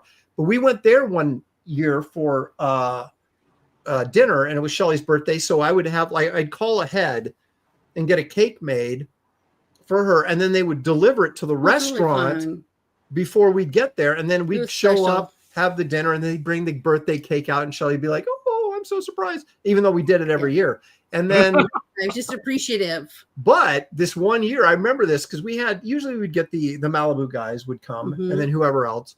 And so I can't remember who it was. If it was Dave Olbrich or somebody goes, hey, do you mind if we bring Dave Stevens? And we're like, yeah, I mind. Are you kidding me? Who does Dave Stevens think he is? He can come in here and have birthday cake. So anyway, we had Dave Stevens came to one of Shelley's birthdays. It was. We also too would go to that seafood restaurant. Yes, over in Seaport Village. Is it called? Yeah. So a lot of good times. Oh, so many good ones. There was a really good Chinese place just down the street. Like if you went to the Embassy and you turned the corner. Obviously, you could only turn the corner one way because otherwise you'd be in the ocean. But if you turned the corner and you went up the street, there was a place called China Camp. And every Sunday night, registration from Comic-Con, we would have our dinner there. And that place was fantastic. It had amazing food. Always looked forward to it. And then, of course, it went away like everything else that's good. Yeah. But just speaking of birthday cake, so one year at Comic-Con, registration would always go out on Wednesday night after preview night to Filippi's Pizza Grotto, which, by the way, it's in Little Italy. Fantastic pizza. If you guys can get out there and have some of that, I definitely recommend it. But we would go and we would get pizza. And one year, we're in the big room where they have big table big enough for our party, and right across from us is Thomas Jane having dinner with some of the guys from I think Raw was the name of the comic company that he was working with at the time. So he's sitting there. So we're having this big party, and Thomas Jane turns around at one point and he says, what are you guys all here celebrating? And we were like, oh, Frank has been part of registration for 25 years, and we're celebrating, blah, blah, blah. We're all from Comic-Con. And he's like, oh, I love Comic-Con. That's why I'm here. And, blah, blah, blah. And, congratulations, Frank, really cool, right? So Marie's slicing up Frank's cake and we have extra pieces. And so she goes over to Thomas Jane and she goes, would you like a piece of cake? And he goes, F yeah, I want some cake. And he jumps up from his table and he comes down and he sits at our table and she gives him a piece of cake and he's just talking to us and having cake, just totally ignoring his party. He has abandoned them for cake. And Nice. So it was super cool. Thomas Jane, really nice guy. But then the next year we went to Long Beach Comic-Con and he was standing out front smoking a cigarette and he sees us walking up and he sees Marie and he's like, hey, hello, my friend. And she goes over and she's like talking to him. And then, we're walking in and I'm like, you're friends with Thomas Jane. She's like, yeah, I'm pretty cool. That's how I roll, We're tight. No, it's funny because I was in Seattle and I've told this story before, but I was sitting there drawing and Thomas Jane, this is when he was working with Bradstreet and they were publishing their own thing or they were going to or something, and he looks through my stuff and he just starts giving me crap, like someone in the chat might do, right? And so I looked up and I knew who it was and I was like, why is this guy giving me, so I just started, throwing it back at him. And he goes, do you know who I am? And I said, oh yeah, I know who you are. You're the Punisher. And I go, but that doesn't work on me. And so we had a good laugh, but it is funny how often you can just be sitting there and you look up and there's some TV or movie star or somebody just sitting there standing at your booth or your table looking at your stuff. So it's always fun. You never know, Aaron. You never know who you're going to meet. I was on the Wizard World tour one year, and the only reason that we went, like they contacted Silvani and I, and they were like, do you guys want to come and do like the Wizard tour? And here's our shows that you can choose from. And so we were like, we're probably not going to make any money at these shows, but if we go to the right ones, we can at least get free trips to see people that we like. They can come out and see us and we can go hang out in their city. And so why not? And so I went to the one in Austin, Texas. And the first day was really good. And the second day was a ghost town. Yeah. And I have no idea why. But the guests that were there were really good. So they had Michael Rooker, they had Jason Momoa, they had Kevin Conroy, they had Val Kilmer. All people that you would think would be pretty good draws. And the show, it was so slow that I left my table at one point because this great guy, Byrne, was sitting next to me. And he's like, I'll watch your table. Don't worry about it. And so I went and I had like an hour and a half conversation with Kevin Conroy and Lauren Lester. Oh, really? Yeah. And then at one point I was sitting at my table and I haven't seen anybody in a half an hour come down the aisle. That's how slow it was. Like I was waiting for tumbleweeds and I'm just sitting there doodling and, like feel somebody cut, I hear somebody walk in and then there's like a shadow over the table. So I'm like, okay, somebody's here. So I look up to greet him and it's Jason Momoa. And I just looked up and real casual, I go, how you doing there, Jason Momoa? And he's like, hey man. And so we just ended up having this conversation. It was kind of funny because I don't know what we said, but I said something about like, well, you know what, you're a big buff guy, you're in good shape. And he goes, dude, don't get me wrong. He goes, I'm so thankful for everything that's happened in my career, for Aquaman, for all the superhero stuff. He goes, but part of me can't wait till it's over because I just want to eat pizza and surf and ride my motorcycle. Yeah. Drink beer. And I was like, I get it. I get it. It's so funny. Slow conventions are the best time to meet like celebs and stuff because they're as bored as you are, right? And they're up walking around and you're just like, hey, and you have a conversation with them and it's pretty cool because it's, most of them turn out to be pretty decent, normal people. So, wait a minute. I'm sorry. There's one thing, Aaron, so nice there's to one be thing back on this show for is a little bit. I cannot tolerate disrespect for anyone. You got to earn one of those. Yep. So I haven't seen one of those in a long time. Jerry Roscoe says, I had a booth at the same Wizard World Austin show. I remember seeing Momoa walking around with his bodyguards. They were smaller than him. Yeah, by the time he got to me, like I think he just dismissed him because he was like, there's nobody here that's going to do anything. You don't have to protect me. There's nobody here. Right. Exactly. So, but some of those little guys, though, depends on where he goes. I wonder. Well, not for him. I don't think they're probably show handlers and not actual bodyguards. They just want the autograph Probably. or the social clout. Guess who I? Well, You know, he goblins depended would call on me to protect him, and keep the riffraff away. I'm so important. There's one person you do need protection from, and that is, of course, DOOMFACE. We're promoting Aaron's, not mine, but the other Aaron Sparrow, this book that'll be coming out in a few weeks, or going to the printer, excuse me, in a few weeks. But you can still back it. Yep. You can go to his Kickstarter campaign, which I have linked in the description of this video. You can also go to kneelbeforedoomface.com and order like specialty stuff that you guys have put out, like ash cans or Stuff. What do I want to call these things? What are they called? Aaron? The preview copies. Yeah, preview copies. Thank you. Yeah, I did a little 12-page preview comic where it's just the first several pages of the main story of the book, because of course only backers get the prologue as part of their and the prologue is an 8-page. It was interesting because Aaron, I don't know how many people like you put your book out to before you finalize it. Just like give this a read, see if there's any mistakes, see how you feel about it, see if there's any plot holes. Yeah, I mean, I read it. I got a proofreader, then I got another proofreader, and yeah, it's and you still always miss something, and it's so frustrating. Yeah, as we're talking, one of our regular listeners on Thinking Critical, AL, I had sent her an advanced copy to kind of read through it because she's a teacher, and I was like, okay, so she'll give me some good notes and make sure I didn't miss anything. And I just see that I got an email back from her, and it looks like a paragraph. So, Aaron, there's a few problems here. I was gonna say, it depends on what teacher you send it to. I would have looked at it and went, yeah, looks great. Looks good to me. I don't see any math in there I need to prove, so we're good. You're like, there's no equations that were wrong. Yeah. Well, it's about that time, you guys, that we need to move the show along, and this is where Shelley's eyes glaze over, and she's like, "Why am I here again?" But we're going to look at some John Byrne comic book covers. How about that? No. Yeah. Until I can't take it, I just take a pain pill. That's TMI again. So I should be really funny in about 45 John minutes. Byrne. See ya.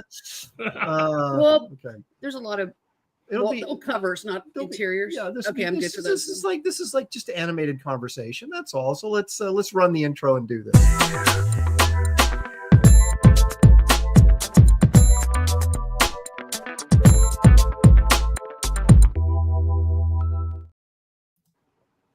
Now, I want to preface this, Aaron and chat, by saying that these are not my interpretation of his 10 best covers or whatever. It's my favorite covers. So that's a very personal journey, Aaron, and I can make whatever cover I want be one of my favorites. So that's not going to keep people from yelling at me, but I'm just prefacing that by, okay. So we'll start slow and I'm all over the place. It doesn't really matter, I guess, because I didn't really rank these. So we're just going to go. One. Yeah, see? She's a nice rat. This is just a random selection of covers that I thought. And the hair. Woo! I thought this was a cute She-Hulk cover. Yeah. I like the figure. I think the face is working. So there you go. Now that is a great cover. I remember loving that not only when that book came out, but that cover I was particularly enamored with. Now, do you think Marvel or DC would run a book like this now? No. But they should. They would. They should. But she'd have about another 150 to 200 on her. Or she'd be trans. Have to be all completely muscular. Like she would have to be muscled like a dude. Yeah, or trans. Yeah. So a trans character could get drawn like this now. Yeah. I think they say number one was better. The cover to number one was better. No, it wasn't. Where she's gonna rip up all your X-Men? No, I think this one's better. Sorry, Duck. No, it wasn't. I like how you can the feeling emotion in it. Is that? Oh yeah, there's a sense of motion. Like her earring is flying. Yeah, it's like he just turned and ripped her shirt off. And as one is why would meant you to do? I wouldn't complain about something like that. So anyway, I just think this is kind of one of his more cute and charming covers of the run. I did like this series, although I thought John's I call him John because we're so tight. That John's Byrne's comedy in this was a little bit too much. Wink, wink. Look at me. I'm trying to be funny sometimes. but a lot of times he did clever stuff too. So I did read this. I have to admit, I bought it and I read it and enjoyed it for the most part. What do we got here? Oh, now this, again, this one just always sort of resonated with me. I thought, well, that's a cool cover. It's got some impact. It's a Superman cover, but Superman's not on it. Well, that's Bloodsport's silly. on it. Bloodsport's on it, but I like the fact that he was kind of, he had a big old gun. He's blowing up the sense of motion in again. it. There you Yeah, go. See, mhm. he's got more A motion. little going on. different, but Yeah, it's like got some impact. What do you think, Aaron? You like this or no? I enjoy any kind of cover where the either the hero or the villain is interacting with the logo. I'm sold There you on. go. I like, if it's Hulk crushing a logo, if it's Negaduck, wiring the logo to explode, if it's Bloodsport shooting through it, I'm all for it. Okay. I'm here for it. So there you go. And I believe Bloodsport was a cranky veteran who was getting back at the man. And so there had kind of a little moral tale there, I think. If memory So I have a serves. question now that you brought up Bloodsport. Mhm. Because have you been out to see the new Superman movie yet, Aaron? Not yet. Don't spoil it for me, Okay. Aaron. I won't spoil it. But in James Gunn's The Suicide Squad, they describe Bloodsport as the guy who put Superman in the ICU with a kryptonite bullet. And Oh. now I'm wondering, since that show now counts within the new DC universe instead of in the Snyderverse, is it David Corenswet's Superman that went to the ICU with a kryptonite bullet? And are we ever going to get that story on film? Hmm.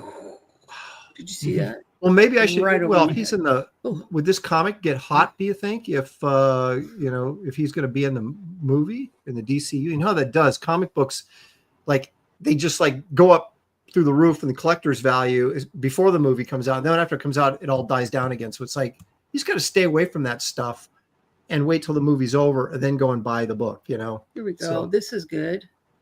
As a vet, I like He likes Byrne's it. Bloodsport story and cover. There you go, Darren. There you So go. there it was. So it was. I had to go back. I saw the flash of that, and He had to was. come back. Yeah, he was a vet. So there he's confirming it. Okay, Love now it. this one I can't really explain. And thank you for your service. Yes.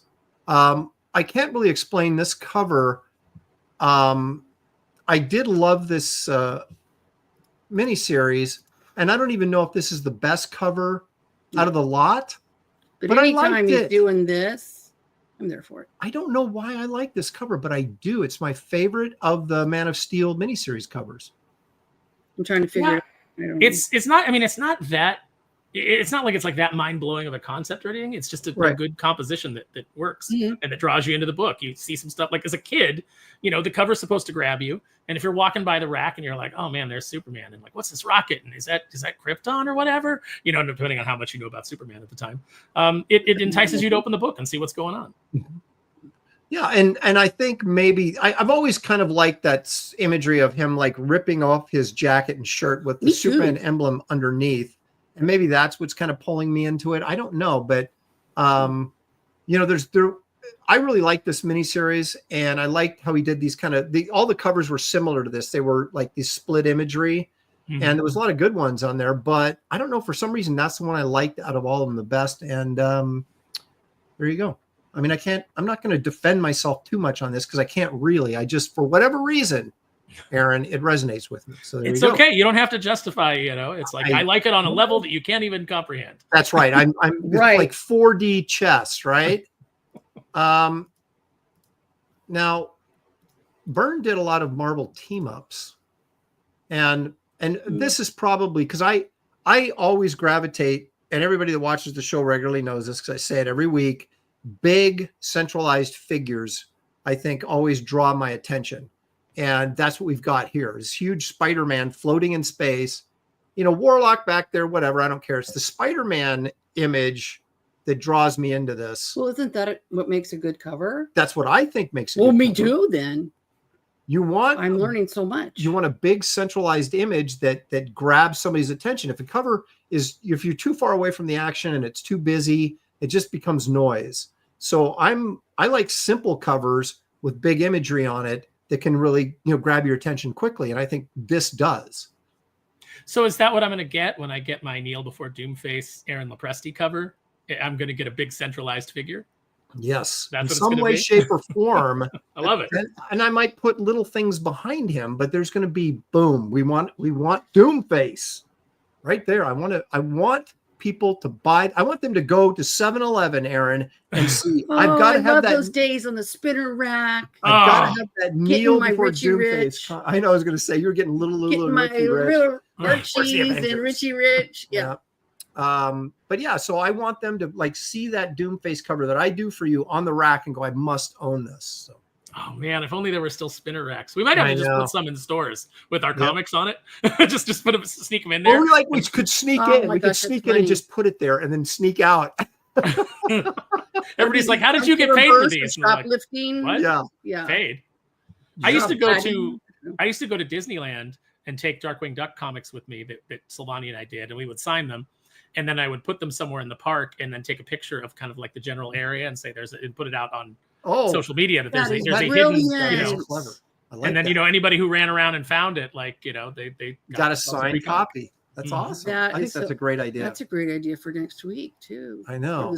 I dropped a comic book somewhere in San Diego because it'd be easier to find something in Disneyland than it would be on the floor of San Diego on a Saturday. Right. It's behind this pipe. There's a homeless encampment in front of it.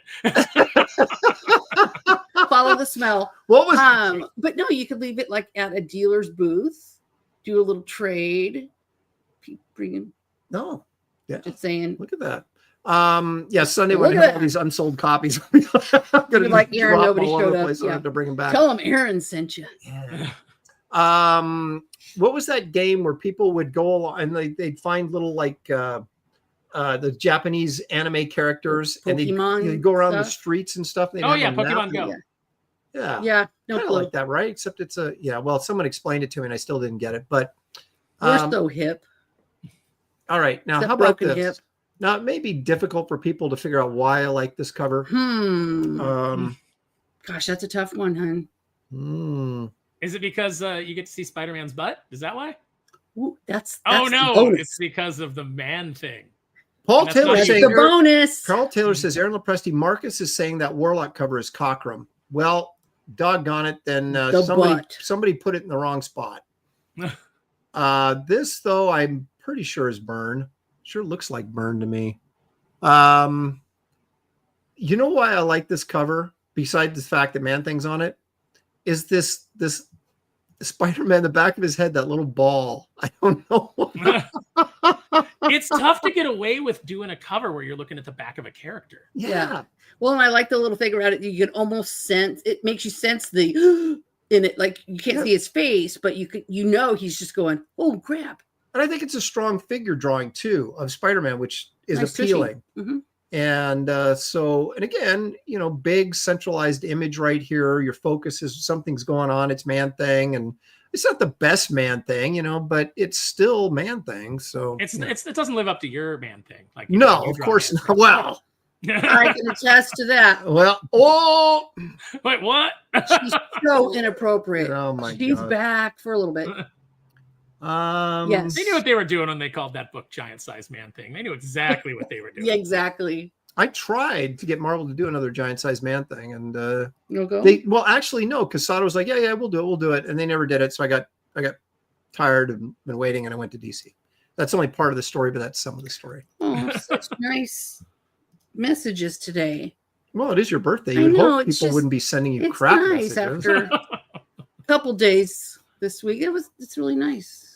Again, what do we got going on here, Shelley? A big central figure that looks like he's taking a dookie. Looks like Mr. Fantastic is staring straight up that skirt. So I guess this is another cover where John Byrne drew Man-Thing. Yeah, he dropped he dropped a thing. Yeah, he dropped a thing. He dropped a thing right there. No, he's going. Your tunic might want to go for a longer one there. So Victor, you go commando, do you? Yeah, exactly. Oh my goodness. But anyway, so again, you've got a big, powerful image of Dr. Doom. What's not to love? You can tell he's like, oh, this land is mine. So I see that comment, Randy. That's amazing. Easy says like looking up a man's skirt, something. Looking up a man's skirt is so Pedro Pascal. Hey, he's the He new. says the man dropped a thing. He's the new messiah of Shelley. masculinity. Yeah, Shelley Squatty Potty. Uh, Oh my gosh, it's so funny. All right, now I've got a couple X-Men covers on here, and they're not the ones everybody's thinking, and but probably. But look at this one. Again, big centralized image that draws you in. You got the X-Men in the background there. Like that kind of. Back here, how Yeah. Professor X is very sad It's very sad. because Jean Grey. Aaron, is there a character in comics that dies more than Jean Grey? Oh, Resurrection Man. Yeah, by nature he has to come back. He has to, yeah. No, oh man, Jean, she's just died so many times. It's but all the X-Men now have died so many times. That's like true. Nightcrawler, like Nightcrawler died, and then Jason Aaron couldn't think of a better way to bring him back than to just say he teleported out of heaven. Like that was literally what happened. Is he was like, oh, there's That's stuff a I big still jump. want to do. Well, yeah, I'm sure once you get to heaven, you're like, boy, I really need to get back to Earth. Right. I got to get Yeah. out of this place. So Yeah, no thanks. but anyway, so this I like this one. This is one of my favorite Byrne X-Men covers. And then I think this one is very classic. And I just put it on here because it is so classic and recognizable. And again, Phoenix must die, Aaron. Someone is She has to. Yeah, she's either going to get killed or they're trying to kill her or she did get killed. What year was this? This would have 75 cents. This would have been Look at the right? colors, like early things, 80s, I think. Things right? used Maybe to be 80s? so simple. Mhm. It wasn't Well, I often like now with all the tricks and I appreciate. I'm not a big fan of fuchsia next to red, but it gives you a sense of, I don't know, makes us feel like, oh, back in the day. But as I often So bring up, what Shelley's saying is when you establish your character's powers, make sure that the color that their powers manifest as match with the person you're going to pair them with. I don't like that fuchsia red thing, man. well, they brought a little bit of red into the fuchsia there, so to kind of, I don't like it. and purple is, it's the new red. I don't even know what that means, but my point being that that I make on these covers is it is flat coloring, right? So people had to make good color choices.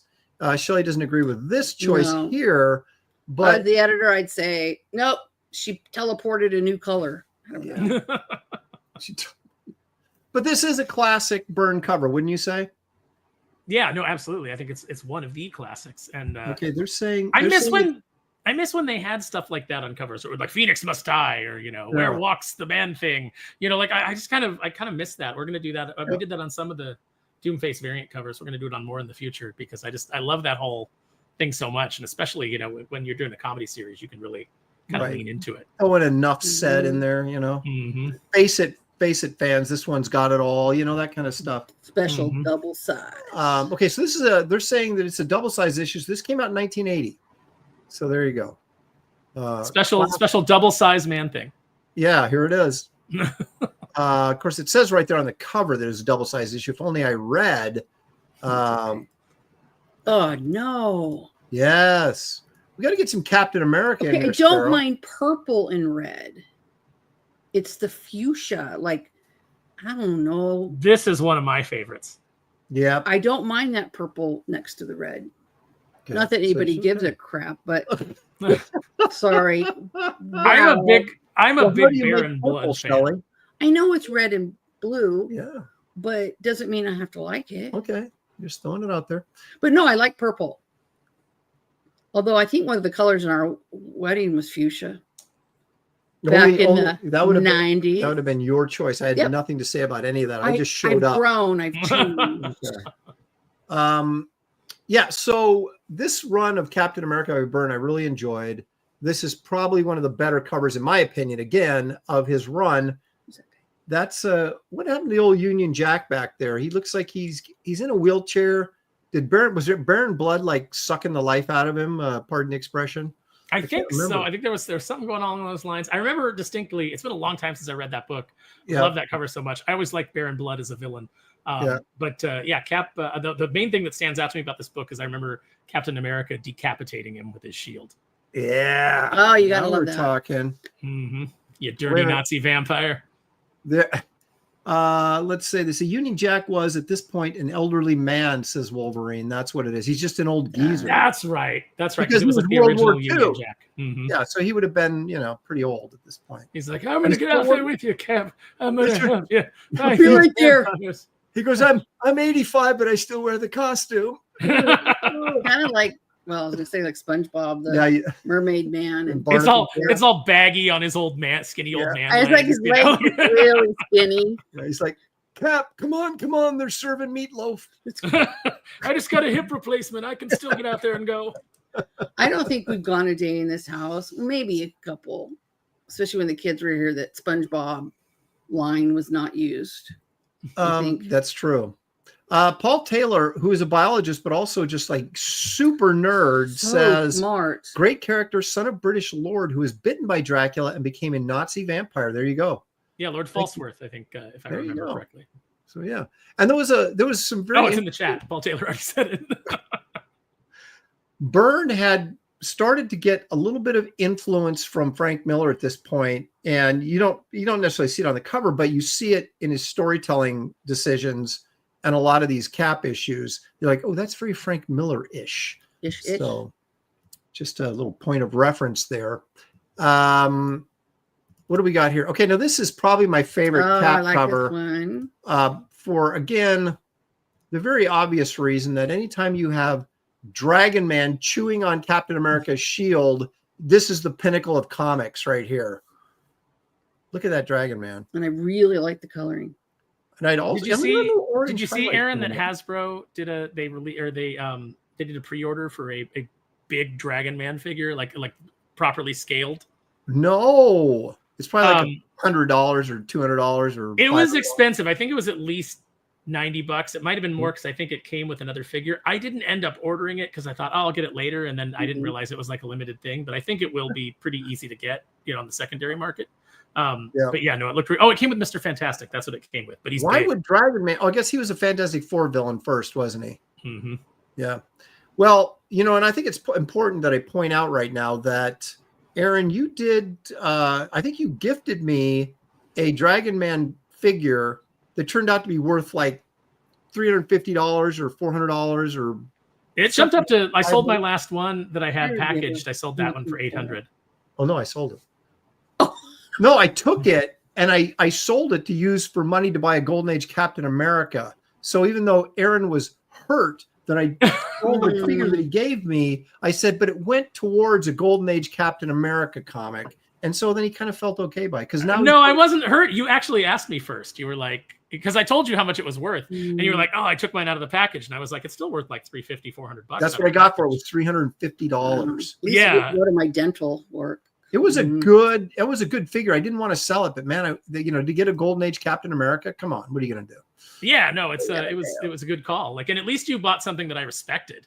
It wasn't like you were like, I'm going to sell this thing that you gave me, okay? And I'm like, yeah, and you're like, and I'm going to spend all the money on Crocs. I was like, what?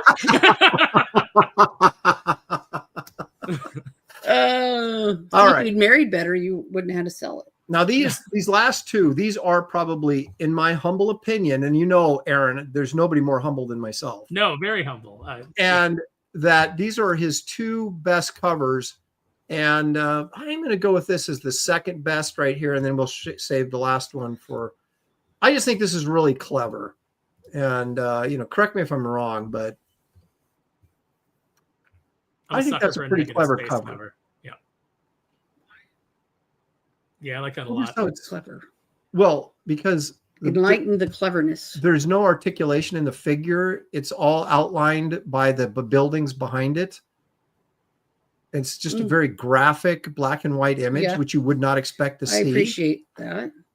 So it's very designy, but also the figure drawing of Spider-Man is actually quite good too. Mm-hmm. And Byrne, is a good artist, obviously. Whenever there's a cover and the main character, you got a crotch shot. It's always a great cover. Shelley, she really likes those. Week after week, we learn just how humble Aaron is. I don't know, but I feel as though there might be some sarcasm in that. Again, that reminds me of Darkwing Duck, because we did a line where he was running for mayor against Launchpad, and Honker's like giving him the report of like why people are gravitating towards Launchpad, and it's like, well, they like his humility, and they said he has good. He seems affable. He has great humility and good taste in pilot caps. And Darkwing grabs the report and he's reading it. And he's like, humble. I'm humble. I'm more humble than anybody. So it's like, that's right. Gosh darn it! I want people to give me kudos for how humble I am. That's right. Praise me for my humility. I never understood the saying that where people would say, like, they get an award, right?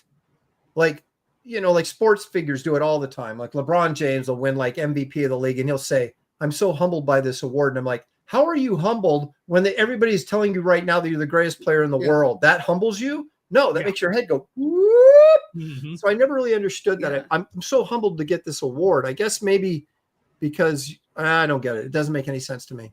If I ever got an award, I would get up and I would say, I want to thank God. Beyond that, I thank no one but myself. Many of you actively tried to thwart this from happening, and I promised myself if I got up here, I would read off an enemies list, which I will now do. And may you all burn. All right, this is, in my opinion, now they've made a T-shirt of this, so that's got to say something. And they've used it on reprints of collections and stuff, so that's got to tell you. This to me is the best John Byrne cover of all time. Do you share that opinion? Just because it's Iron Fist, but I love this cover. I also love this cover.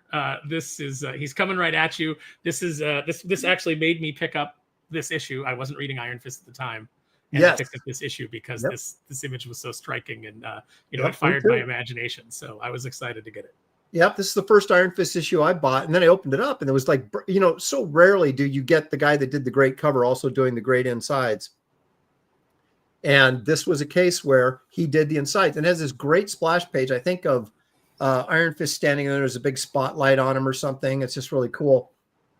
And so I loved Byrne's Iron Fist. I was reading Iron Fist just because of Byrne's art in it. Yeah, and because of this issue, because of enticing me into buying this issue, I kept up with the run. So I have a very pristine copy of the first appearance of Sabretooth, which was in number 14. Ah, I've got that too, but I paid more money than you did for my copy. You didn't pay 30 cents? No, I abandoned. I had a great talent for abandoning a series right before a major first appearance that was worth a fortune. Like I collected the Hulk up until the issue before Wolverine appeared. 179. You were like, I'm out.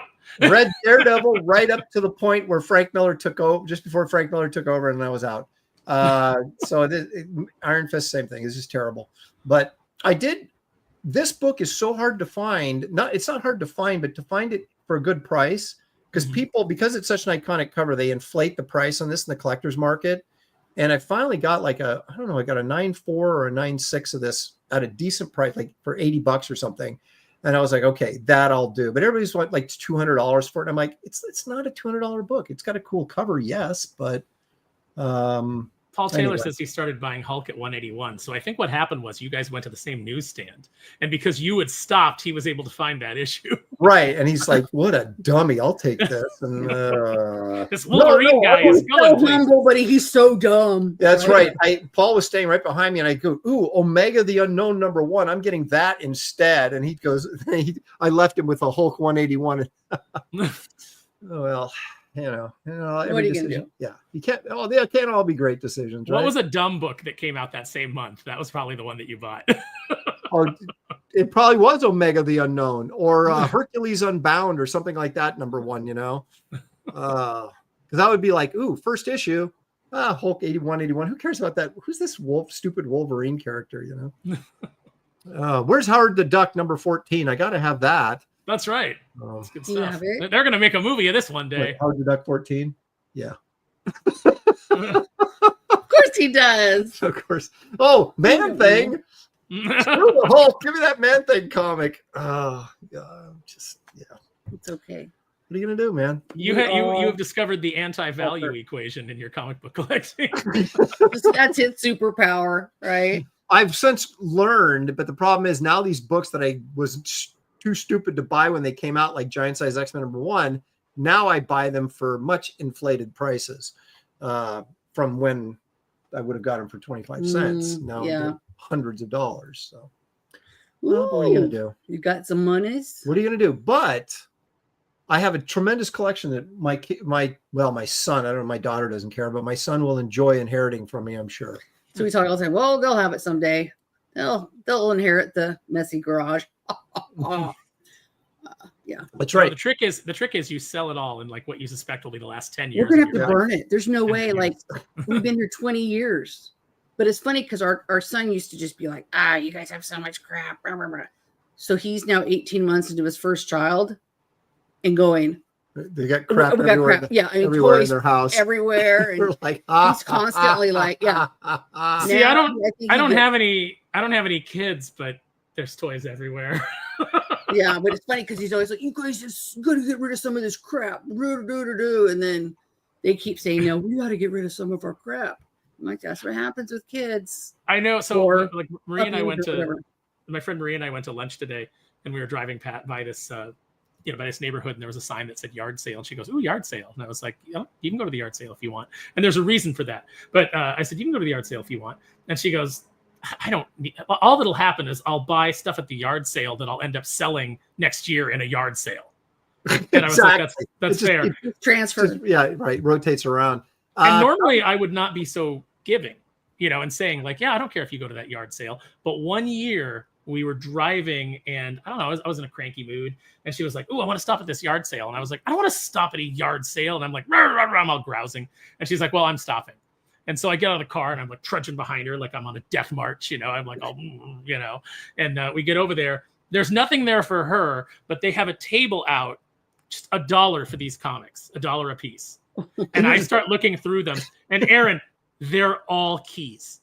Really? So obviously, whoever's collection this was, like, it was like maybe it's their parents selling their comic collection or whatever. So I'll just put them out for $1. But I'm like, first appearance of Thanos. Oh, the death of Gwen Stacy. Like, I'm just like, I'm picking up like all these books, and I ended up spending, and I didn't have any cash on me. So in addition to complaining, then having to eat crow, I had to ask Marie to loan me the cash to buy the books until we could go to the ATM, because I wasn't willing to leave, go to the ATM and come back. Like, as soon as those were in my hand, I was not letting go until we were in the car.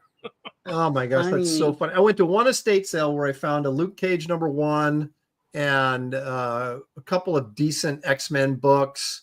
And that's the only time I ever scored any books at a estate sale or garage sale. The only time, that one time.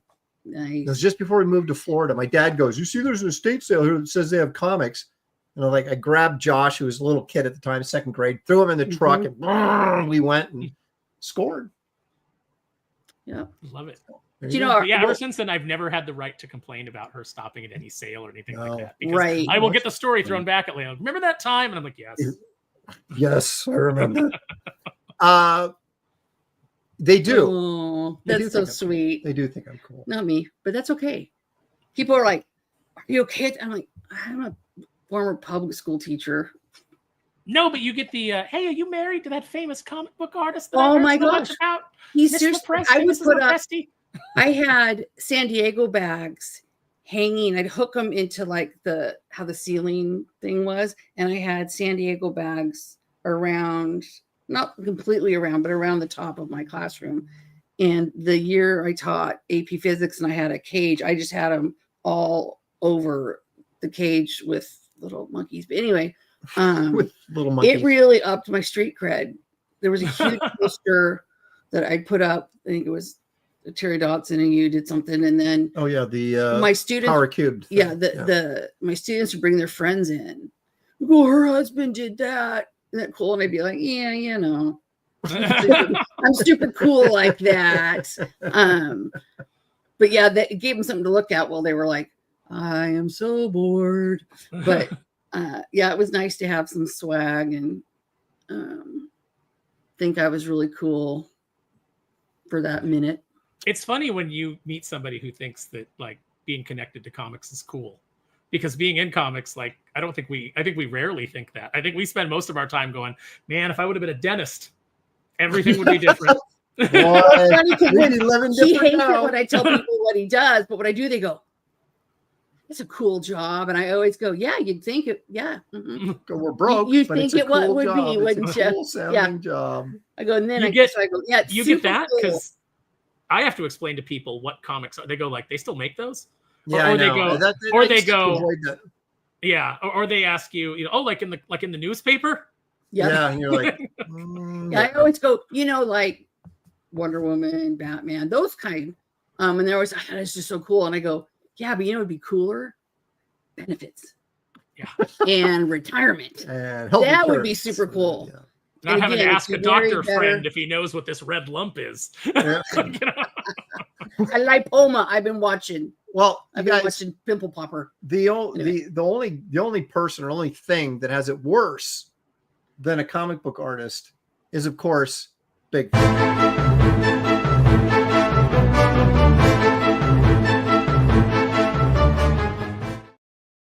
Yes, Aaron, it is that time. And Shelley, now I want to preface this. I've missed this one.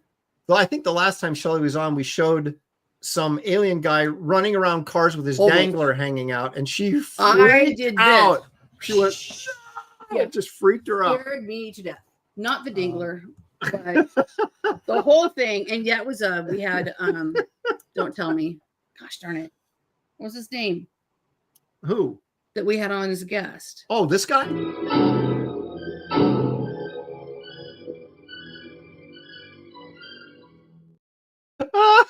I cannot. I haven't done You that. haven't done that in so long. She hates that. I She hate hates that. Like it. You don't like Max Shrek? That movie. Yeah. I think it's on Prime. I was going to tell What, you. I'm not Nosferatu? watching. Yeah. Oh, the new version? But I was like, oh, really there. Yeah, guys, that hasn't happened in a long time. Yeah. I have several action figures of that character, Shelley. I used I'm to never have coming the over. sideshow one that was this big, but all my monster toys scared my daughter when she was little. Yeah. So I ended up getting rid of all of them. So that's the kind of dad I am. But what didn't scare her is this Frankenstein doll that she used to sit and watch TV and hold its hand. Well, it was a goofy, the sideshow Big big old head, head. goofy Yeah. Frankenstein thing. Softy kind of. Yeah. She loved that thing. Yeah. But if it was, I guess, more realistic looking, she didn't like it. I just All got a right. ventriloquist dummy. Speaking of What, our daughter or the toy? Oh, sorry. No, just talking about like weird, creepy things. Like I Yeah. Well, like, speaking You're of gonna. kind of realistic, what do you guys think of this? This occurred in Dallas. Watch closely. What is that? that's a superhero movie being filmed because it's a blue sky beam. That's the third act of every superhero movie ever. Well, like, is that I'm confused Yeah, they're like- because that's a drone. If it's a drone, it's not moving at all. It's just like, Well, they can make them. Yeah, they can make them stay in place. okay. So it's got to be a drone, right? I mean, it's not Thanks, like Randy. Close Encounters, right? No, this is all to distract us from the horrible things that our world Yeah. governments are doing. Yeah. It's like, hey guys, look, aliens! Ooh, Look at over the here, look over big here. shiny object over here. Well, the funny thing That is, is in this scary. video, I thought the street light right here looked more like a mothership than the Where? right there. Oh, Oh yeah, I think that's scary. Look at this. it's another one. Wow. Paul Taylor says, looks like the movie with Will Smith. This is fake, says Shogo. The guy in the video says it's the street lights. That's a Is that pretty just- high up street light, though, isn't it? The lights on Broadway. I don't know. Just start thinking that song. Hmm. Why is the alien on a pole? There you go. He had a bad day. Such a It was simple a bad effect, day. but still so damned creepy Yeah. indeed. Did you see there's an Um, alien on the pole? Probably raising money for college. Yeah. So, well, here's the His ship, right? OnlyFans was going low. And they're beaming down somebody, or beaming up ET or something right there. I think is what's happening. But so anyway, You know, you know, is that? Oh, that was one of the movies. Our daughter a friend from college was here and they decided they'd go to the drive-in. And I think E.T. was one of the, I don't think they stayed for that one, but No, they didn't see. They went and saw How to Train Your Dragon, the live action version that's still animated, you know. Mhm. And but E.T. I think was E.T. the was playing second with it, feature, but and they they were like, didn't go. "We're too tired." yeah, they couldn't. But that's what's funny. Like, we're telling our kids, "You got to see this movie. It's a classic." Where that's when you know you're getting old. Yeah. Did When you ever see the old Kids in the Hall sketch where they're it's Dave Foley and Kevin McDonald, and they're aliens and they're on the ship, and they're the aliens that have to give the probes to everybody that they beam up. and Dave Foley is like questioning it. He's like, "Why do we do this? Why do we travel?" You know, he's like, "We've mastered interstellar travel. We travel millions of light years to come to this backwater planet and give these things anal probes. And the only thing that we've discovered is that 1 out of 10 doesn't seem to mind." And then Kevin McDonald goes, "It's not up for you to question. It's not up to you to question the great leader." And then Dave Foley goes, "Maybe the great leader is just a twisted ass freak. Did you ever think of that?" Oh, I see an arm. All right. So, what do you think of this? I don't know what strange country this is for, but they're claiming this is like a dogman or something. I'm not sure. Let's take a look here. Yeah, dog man. Okay, if you look right up, okay, it's great photography, but if you look up here in the green bushes right there, you can see some ears. There it is. See that in the head move? Mm-hmm. Is that? Oh, duh. Oh my gosh! I was going to ask. Is that you moving it? Stop it! But it's not. You know what's weird is in my head I thought that too. I'm like, why is Aaron moving it around like that? Thank you, Aaron. That's why really are you sweet. shifting the video around? But that makes So sense. this is sort of its face hidden in here, and there's big ears sticking up like that. So I know it's very shaky, and everybody's like getting motion sick, but I can't. Okay, watch it move. Watch the head move. I'm getting nauseous. Why there. are they waving the camera around like Nostrils? this? See the head move? Look at the ear right there. See Yeah, that ear yeah, in yeah. the grass? It looks like a kangaroo. Exactly. Yeah. It's a little wallaby.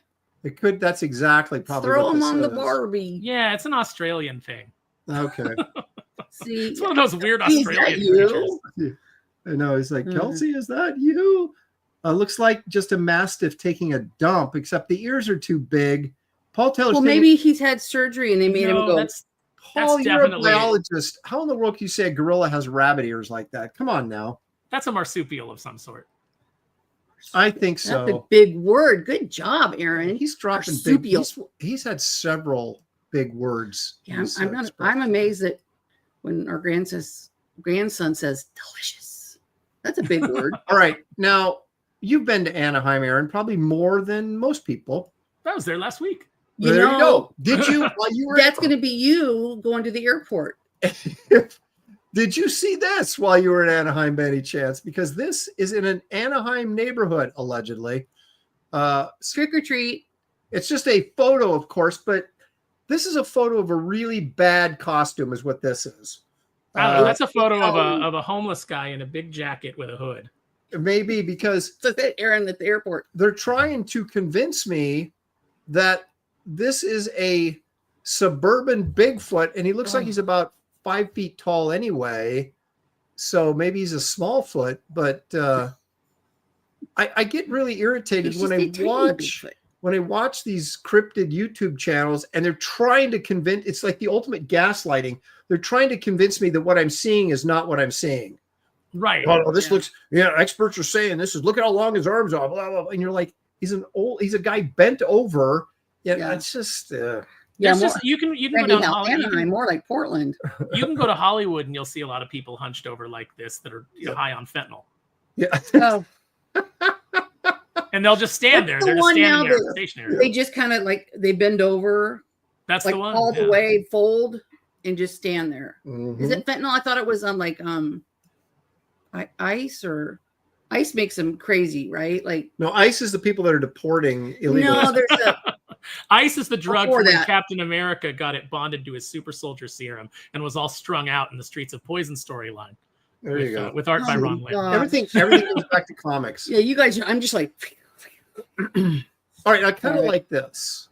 I call this Bigfoot on the Run. It's short, but somewhat effective, I think, for as far as this crap goes. I mean, this scientific evidence goes. All right, are we ready here? Let's see. More grainy brush. Yeah, but look at him run. Look at him go. Look at him go. You're thinking, oh, that's a good shot of Bigfoot, and it's over.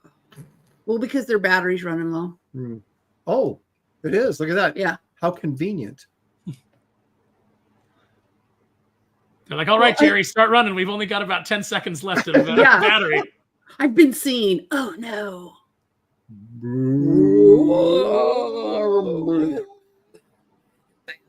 I would come on every week with you and just review cryptid footage. Oh my gosh, this is fun. Yeah, I've missed this so much. Okay, so he's in action here. I mean, you know, I watch these special effects guys who watch cryptid videos and debunk them. And the one thing they always say is, look, if you're going to show me something that's a new species that we're unaware of, why does he run and walk and act like a guy's in a suit? I mean, there should be something different about the way it moves that makes you think that's an animal of some kind, not a guy wearing a furry suit running through the woods. But I do like the fact that we get a little action here. I like it better. Bigfoot It has like the more Bionic Man music behind it. What were you saying? Bigfoot is more man than ape. You know, it's like they're already pretty close to us genetically. So, you know, he's just a little bit closer. He walks like a man. Talks like a man. Like a man. Talk like a man. Yeah. That Bigfoot sure talks like a man. So anyway, I'm embarrassed to say this, but I think that's the best we have this week. I've still got more. I can't believe that you're still finding. I can't either. Okay, this is okay. Okay. Before I show this, this was taken by a English UK cryptozoologist. Okay, so right from the very beginning, you have a fake scientist taking a picture of something that we're supposed to believe is true. Here we go. You guys, and you know, of course, I leave it to the chat to be the ultimate deciders of what we're seeing here. It kind of looks like Bob Dylan to me. I don't know why I said that, but it kind of does. Now he's supposedly, this thing is walking over the hill towards him, and Quite water. If this is a cryptozoologist, a made-up scientific, It's just a picture. that's it. Well, that's disappointing. And I'm a cryptozoologist because I said I am. Yeah, and that's all it takes to be a cryptozoologist, because you can't go to school. You can get gender studies degree, but you can't get a cryptozoology degree. Wow. So you just sort of claim that. And I'm a spiritualogist. Loans that you Like, expect people to pay, yeah, right? true. I'm a spiritualogist. I'm a ghost hunter, and a little with a minor in cryptozoology.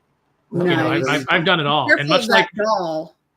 every single one of them, I've never discovered anything. Yes, it's incredible. But It's job security. He clearly needed to take a photography class. That would have helped him, I think. What's like the white little halo thing? Maybe The he's sun. backlit from The sun on his hair.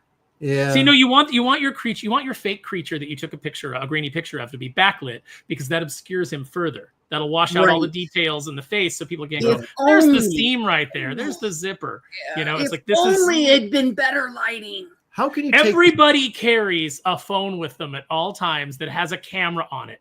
The fact that there's only one grainy photo, I could have taken 70 photos in the time that this guy took this one. Right. And one With of them my might have been in focus.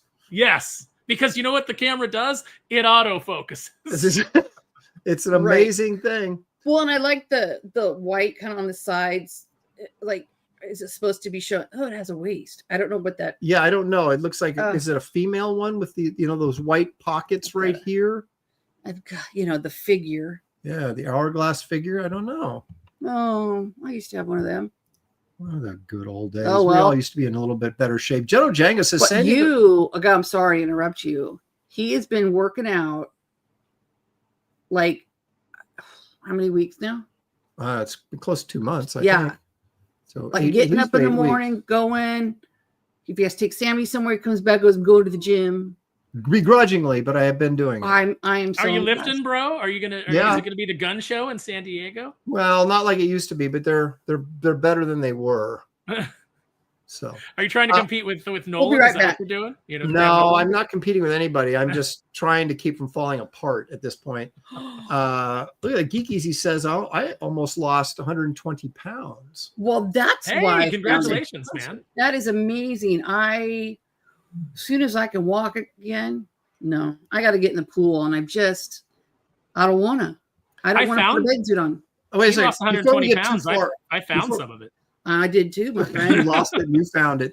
Jetto Jaga says San Diego State University says you can create your own degree as long as you pay the money. So you could get a degree in cryptozoology, which you created yourself. No, you don't pay the money. You borrow it, then complain later you can't get a job and expect somebody else. Right. And then everybody else should bail me out for my poor decisions. Exactly. I can't find anything to do with my made-up degree. Right. And I do feel bad. I mean, I think full-time tuition at Oregon State when I was there was $500 and some a term. So I do feel bad. But I was on daddy full ride. So, I was spoiled. But what can I say? But the reason tuition is so stinking high is because of federal assistance to these universities and the fact that the government is funding these student loans. Yeah. And so they go, we'll just raise our tuition because we can get more money out of the government. So once again, the government screws up everything. Get rid of them. You're paying more. You know, you're in debt forever. They're predatory. You can't write them off in a bankruptcy. They specifically made it so that you can't file bankruptcy on a student loan because you're supposed to be somewhat intelligent, thinking, okay, I'm going to college. You sign these papers knowing it's almost like, you spend half your life going, I'll eat better later. I'll work out later. And I'll be smart and find documents that I know I can't pay back later. I'll just do that. That's a problem for a future me. Yeah, exactly. Yeah. This is actually real photography. So what do you think this is? It's a Chilean sea creature. Yeah, it's in Chile, so it could be anything. What? See, these things like this make it. I will never go. The cute dog. I will never. The dog's like, screw this. Whatever that is. Nah. That's a face hugger. Isn't I was gonna jump in, but now I'm not even gonna bark at it. I'm so scared. Looks like some sort of invertebrate. I don't know. Actually, I did a little research, and it most likely is, I can't remember the name of it, but it's a certain kind of jellyfish, and they're very common in Chile. So that's a jellyfish in Chile. More than likely, that's what this is. Is this certain kind of jellyfish? Find yourself a peanut butter fish and a bread fish, and you got yourself a party. You're looking for SpongeBob. Where is he? But yeah, that's pretty. I mean, they probably have stingers, which Shelley knows quite well. She got attacked in Mexico. Oh my gosh! And then she went so bad. She got attacked in Mexico, and then she got stung by a stingray. No, I'm kidding. She was attacked by jellyfish when we were out snorkeling. Okay, it wasn't really attacked. I swam into him because I was looking down. Snorkeling. When he tells the story, he was attacked. He's like, this lady, she came out of nowhere. Yeah. And then I was snorkeling, I look up, and then I realized that when I looked up, I became just surrounded. And I think it was, even though when they get churned up with a boat propeller, they still sting. So I have you took a jellyfish to the face? My face, my back. Let me preface this also. In Shelley's defense, she was sort of following me, and I swam right through these jellyfish, but I had so much body hair, I didn't even get stung. And they just latched onto her, and she just was covered in stings all over her back, and it was just all face and neck. What you're telling us, Aaron, is that you are the suburban Sasquatch. I did just I am trim them. They look really good. But I remember getting on the boat. I'd lost part of my snorkel thing because I was just and then I get back on the boat and they go, oh, Mrs. Oh, no, I get back on the boat. I slip and fall, bloodied up my knee. Yep. then they're like, "Oh, Mrs., that's really bad. Can we get you anything?" And I remember yelling, "Anything with alcohol." I think that was another time I said that. They put a bunch of pain stuff they on. brought me stuff like cream that I was supposed went into this little bathroom thing, and I'm looking in the mirror, and I'm like, "Oh, Mrs., that's really bad." She was drinking whatever they gave her the rest of the way. It was horrible. I think people, and it just kept welling up more. And you know when people walk by you and they look but try not to look. Yeah, and she then had their big old faces are welts like, all over her back and stuff. Yeah, I should have charged admission.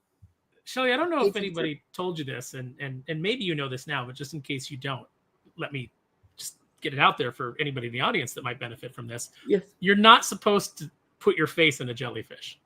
You're not supposed to do that. You know, I learned things the hard way. I think I'm invincible, but and that's the story that spawned it. Spawned this. So there you go. It was really painful. And I was at the same trip. No, because there was another trip where they convinced me to do this rope swing. Now that was Mexico, where you got eaten alive by the mosquitoes. Water mosquitoes. Yeah. Well, they convinced me, it'll be really fun. Swing out on this rope. It was this restaurant thing. And we're up on a cliff. There's probably and then you could fall into the water. It'll be really great. Well, I kept saying, I don't think I can hold myself on this rope. They're like, sure you can. Okay. I try, but I didn't even get off the ground before my top of my feet are dragging. Then I get over right down the rope and let go. It rips all of these fingernails back and my fake fingernails. So they all broke super low. So they're bleeding. I land. I'm sure it was, I'm lucky it wasn't 6 inches of water.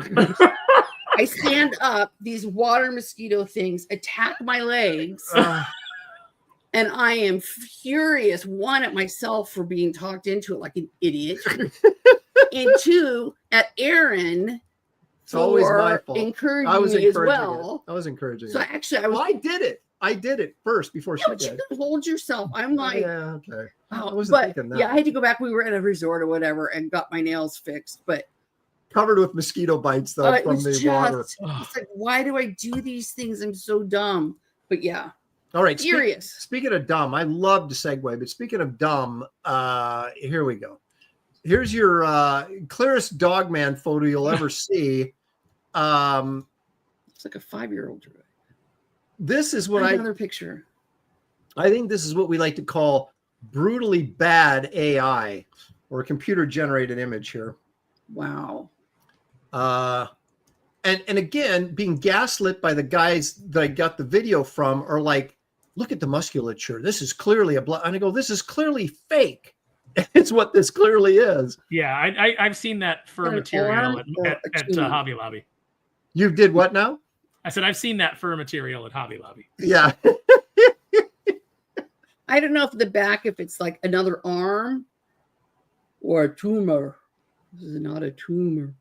Avengers 2 is saying Aaron Lopresti. So it's been established Dogman is not the same thing as a werewolf. That is correct. Werewolf.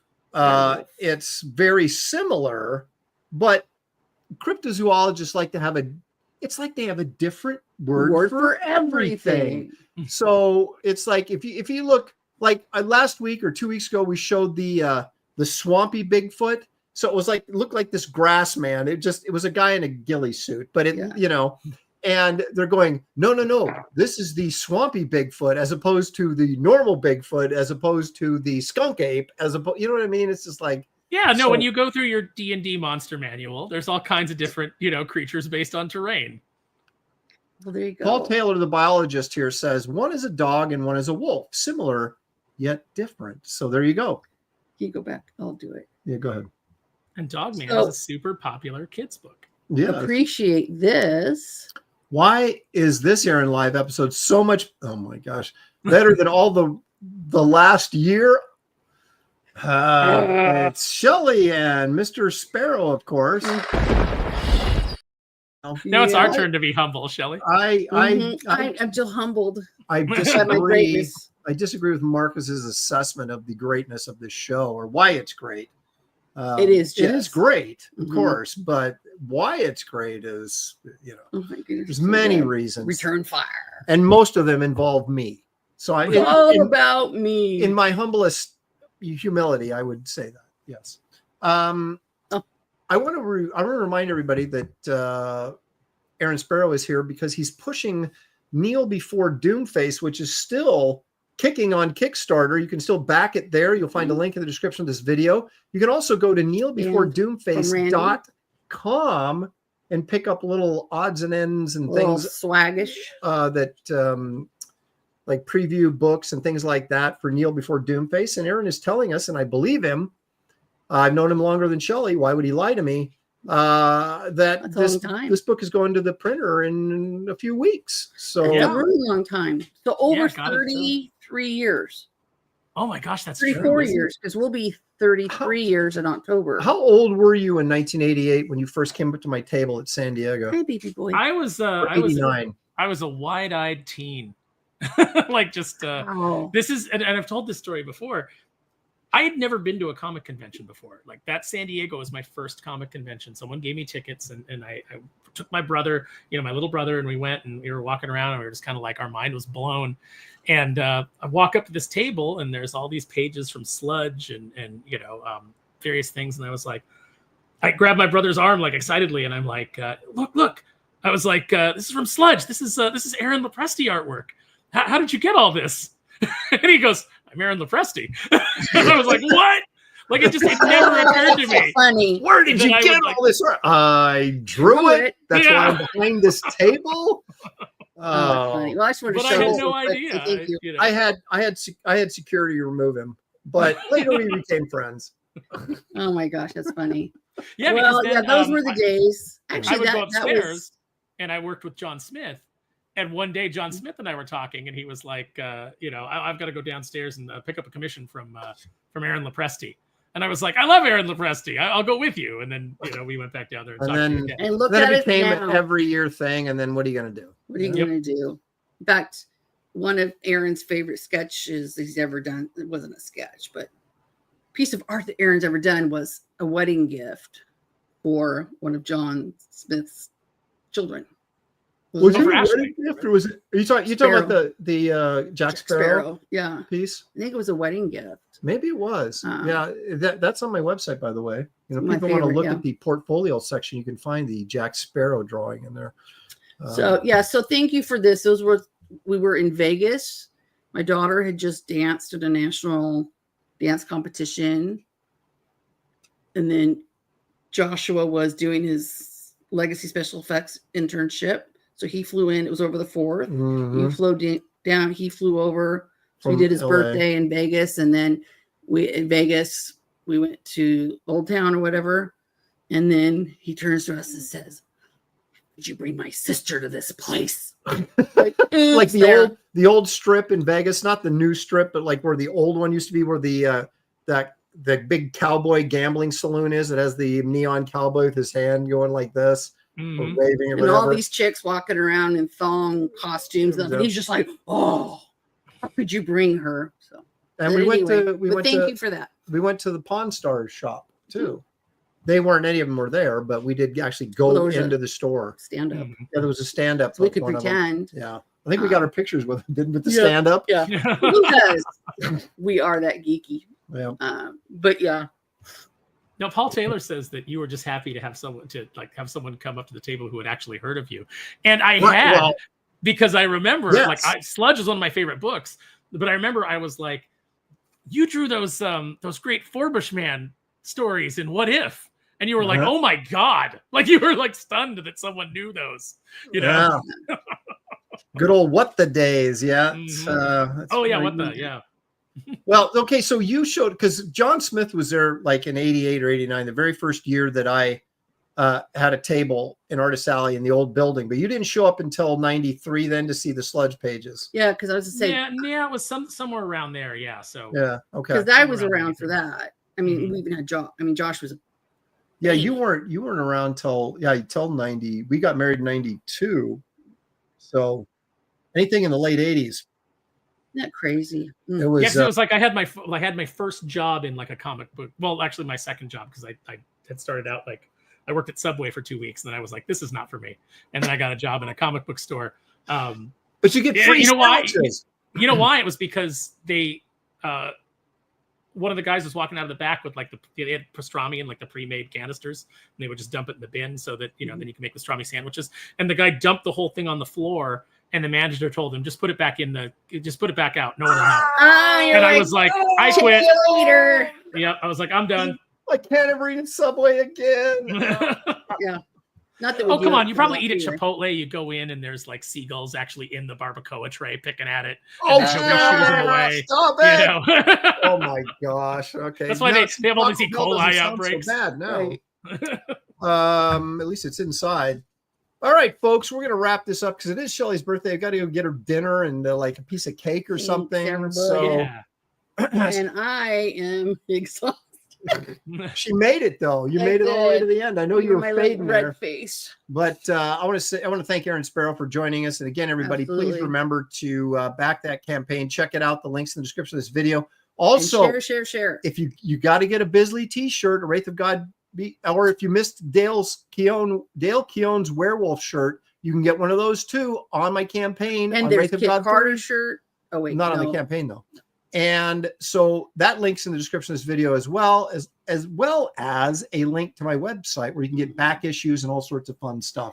So Thanks, you check out those guys. links. Thank you guys for joining us. Thank you for all the super chats. You guys are more than generous. We couldn't do the show without you, and we appreciate it very much. Hit the like and subscribe on your way out the door, and we will see you. No, there won't be one next week because I'll still be in San Diego, but 2 weeks from now, we'll see you right back here on Aaron Live. Good night, everybody. Bye. I love you guys. Thank you.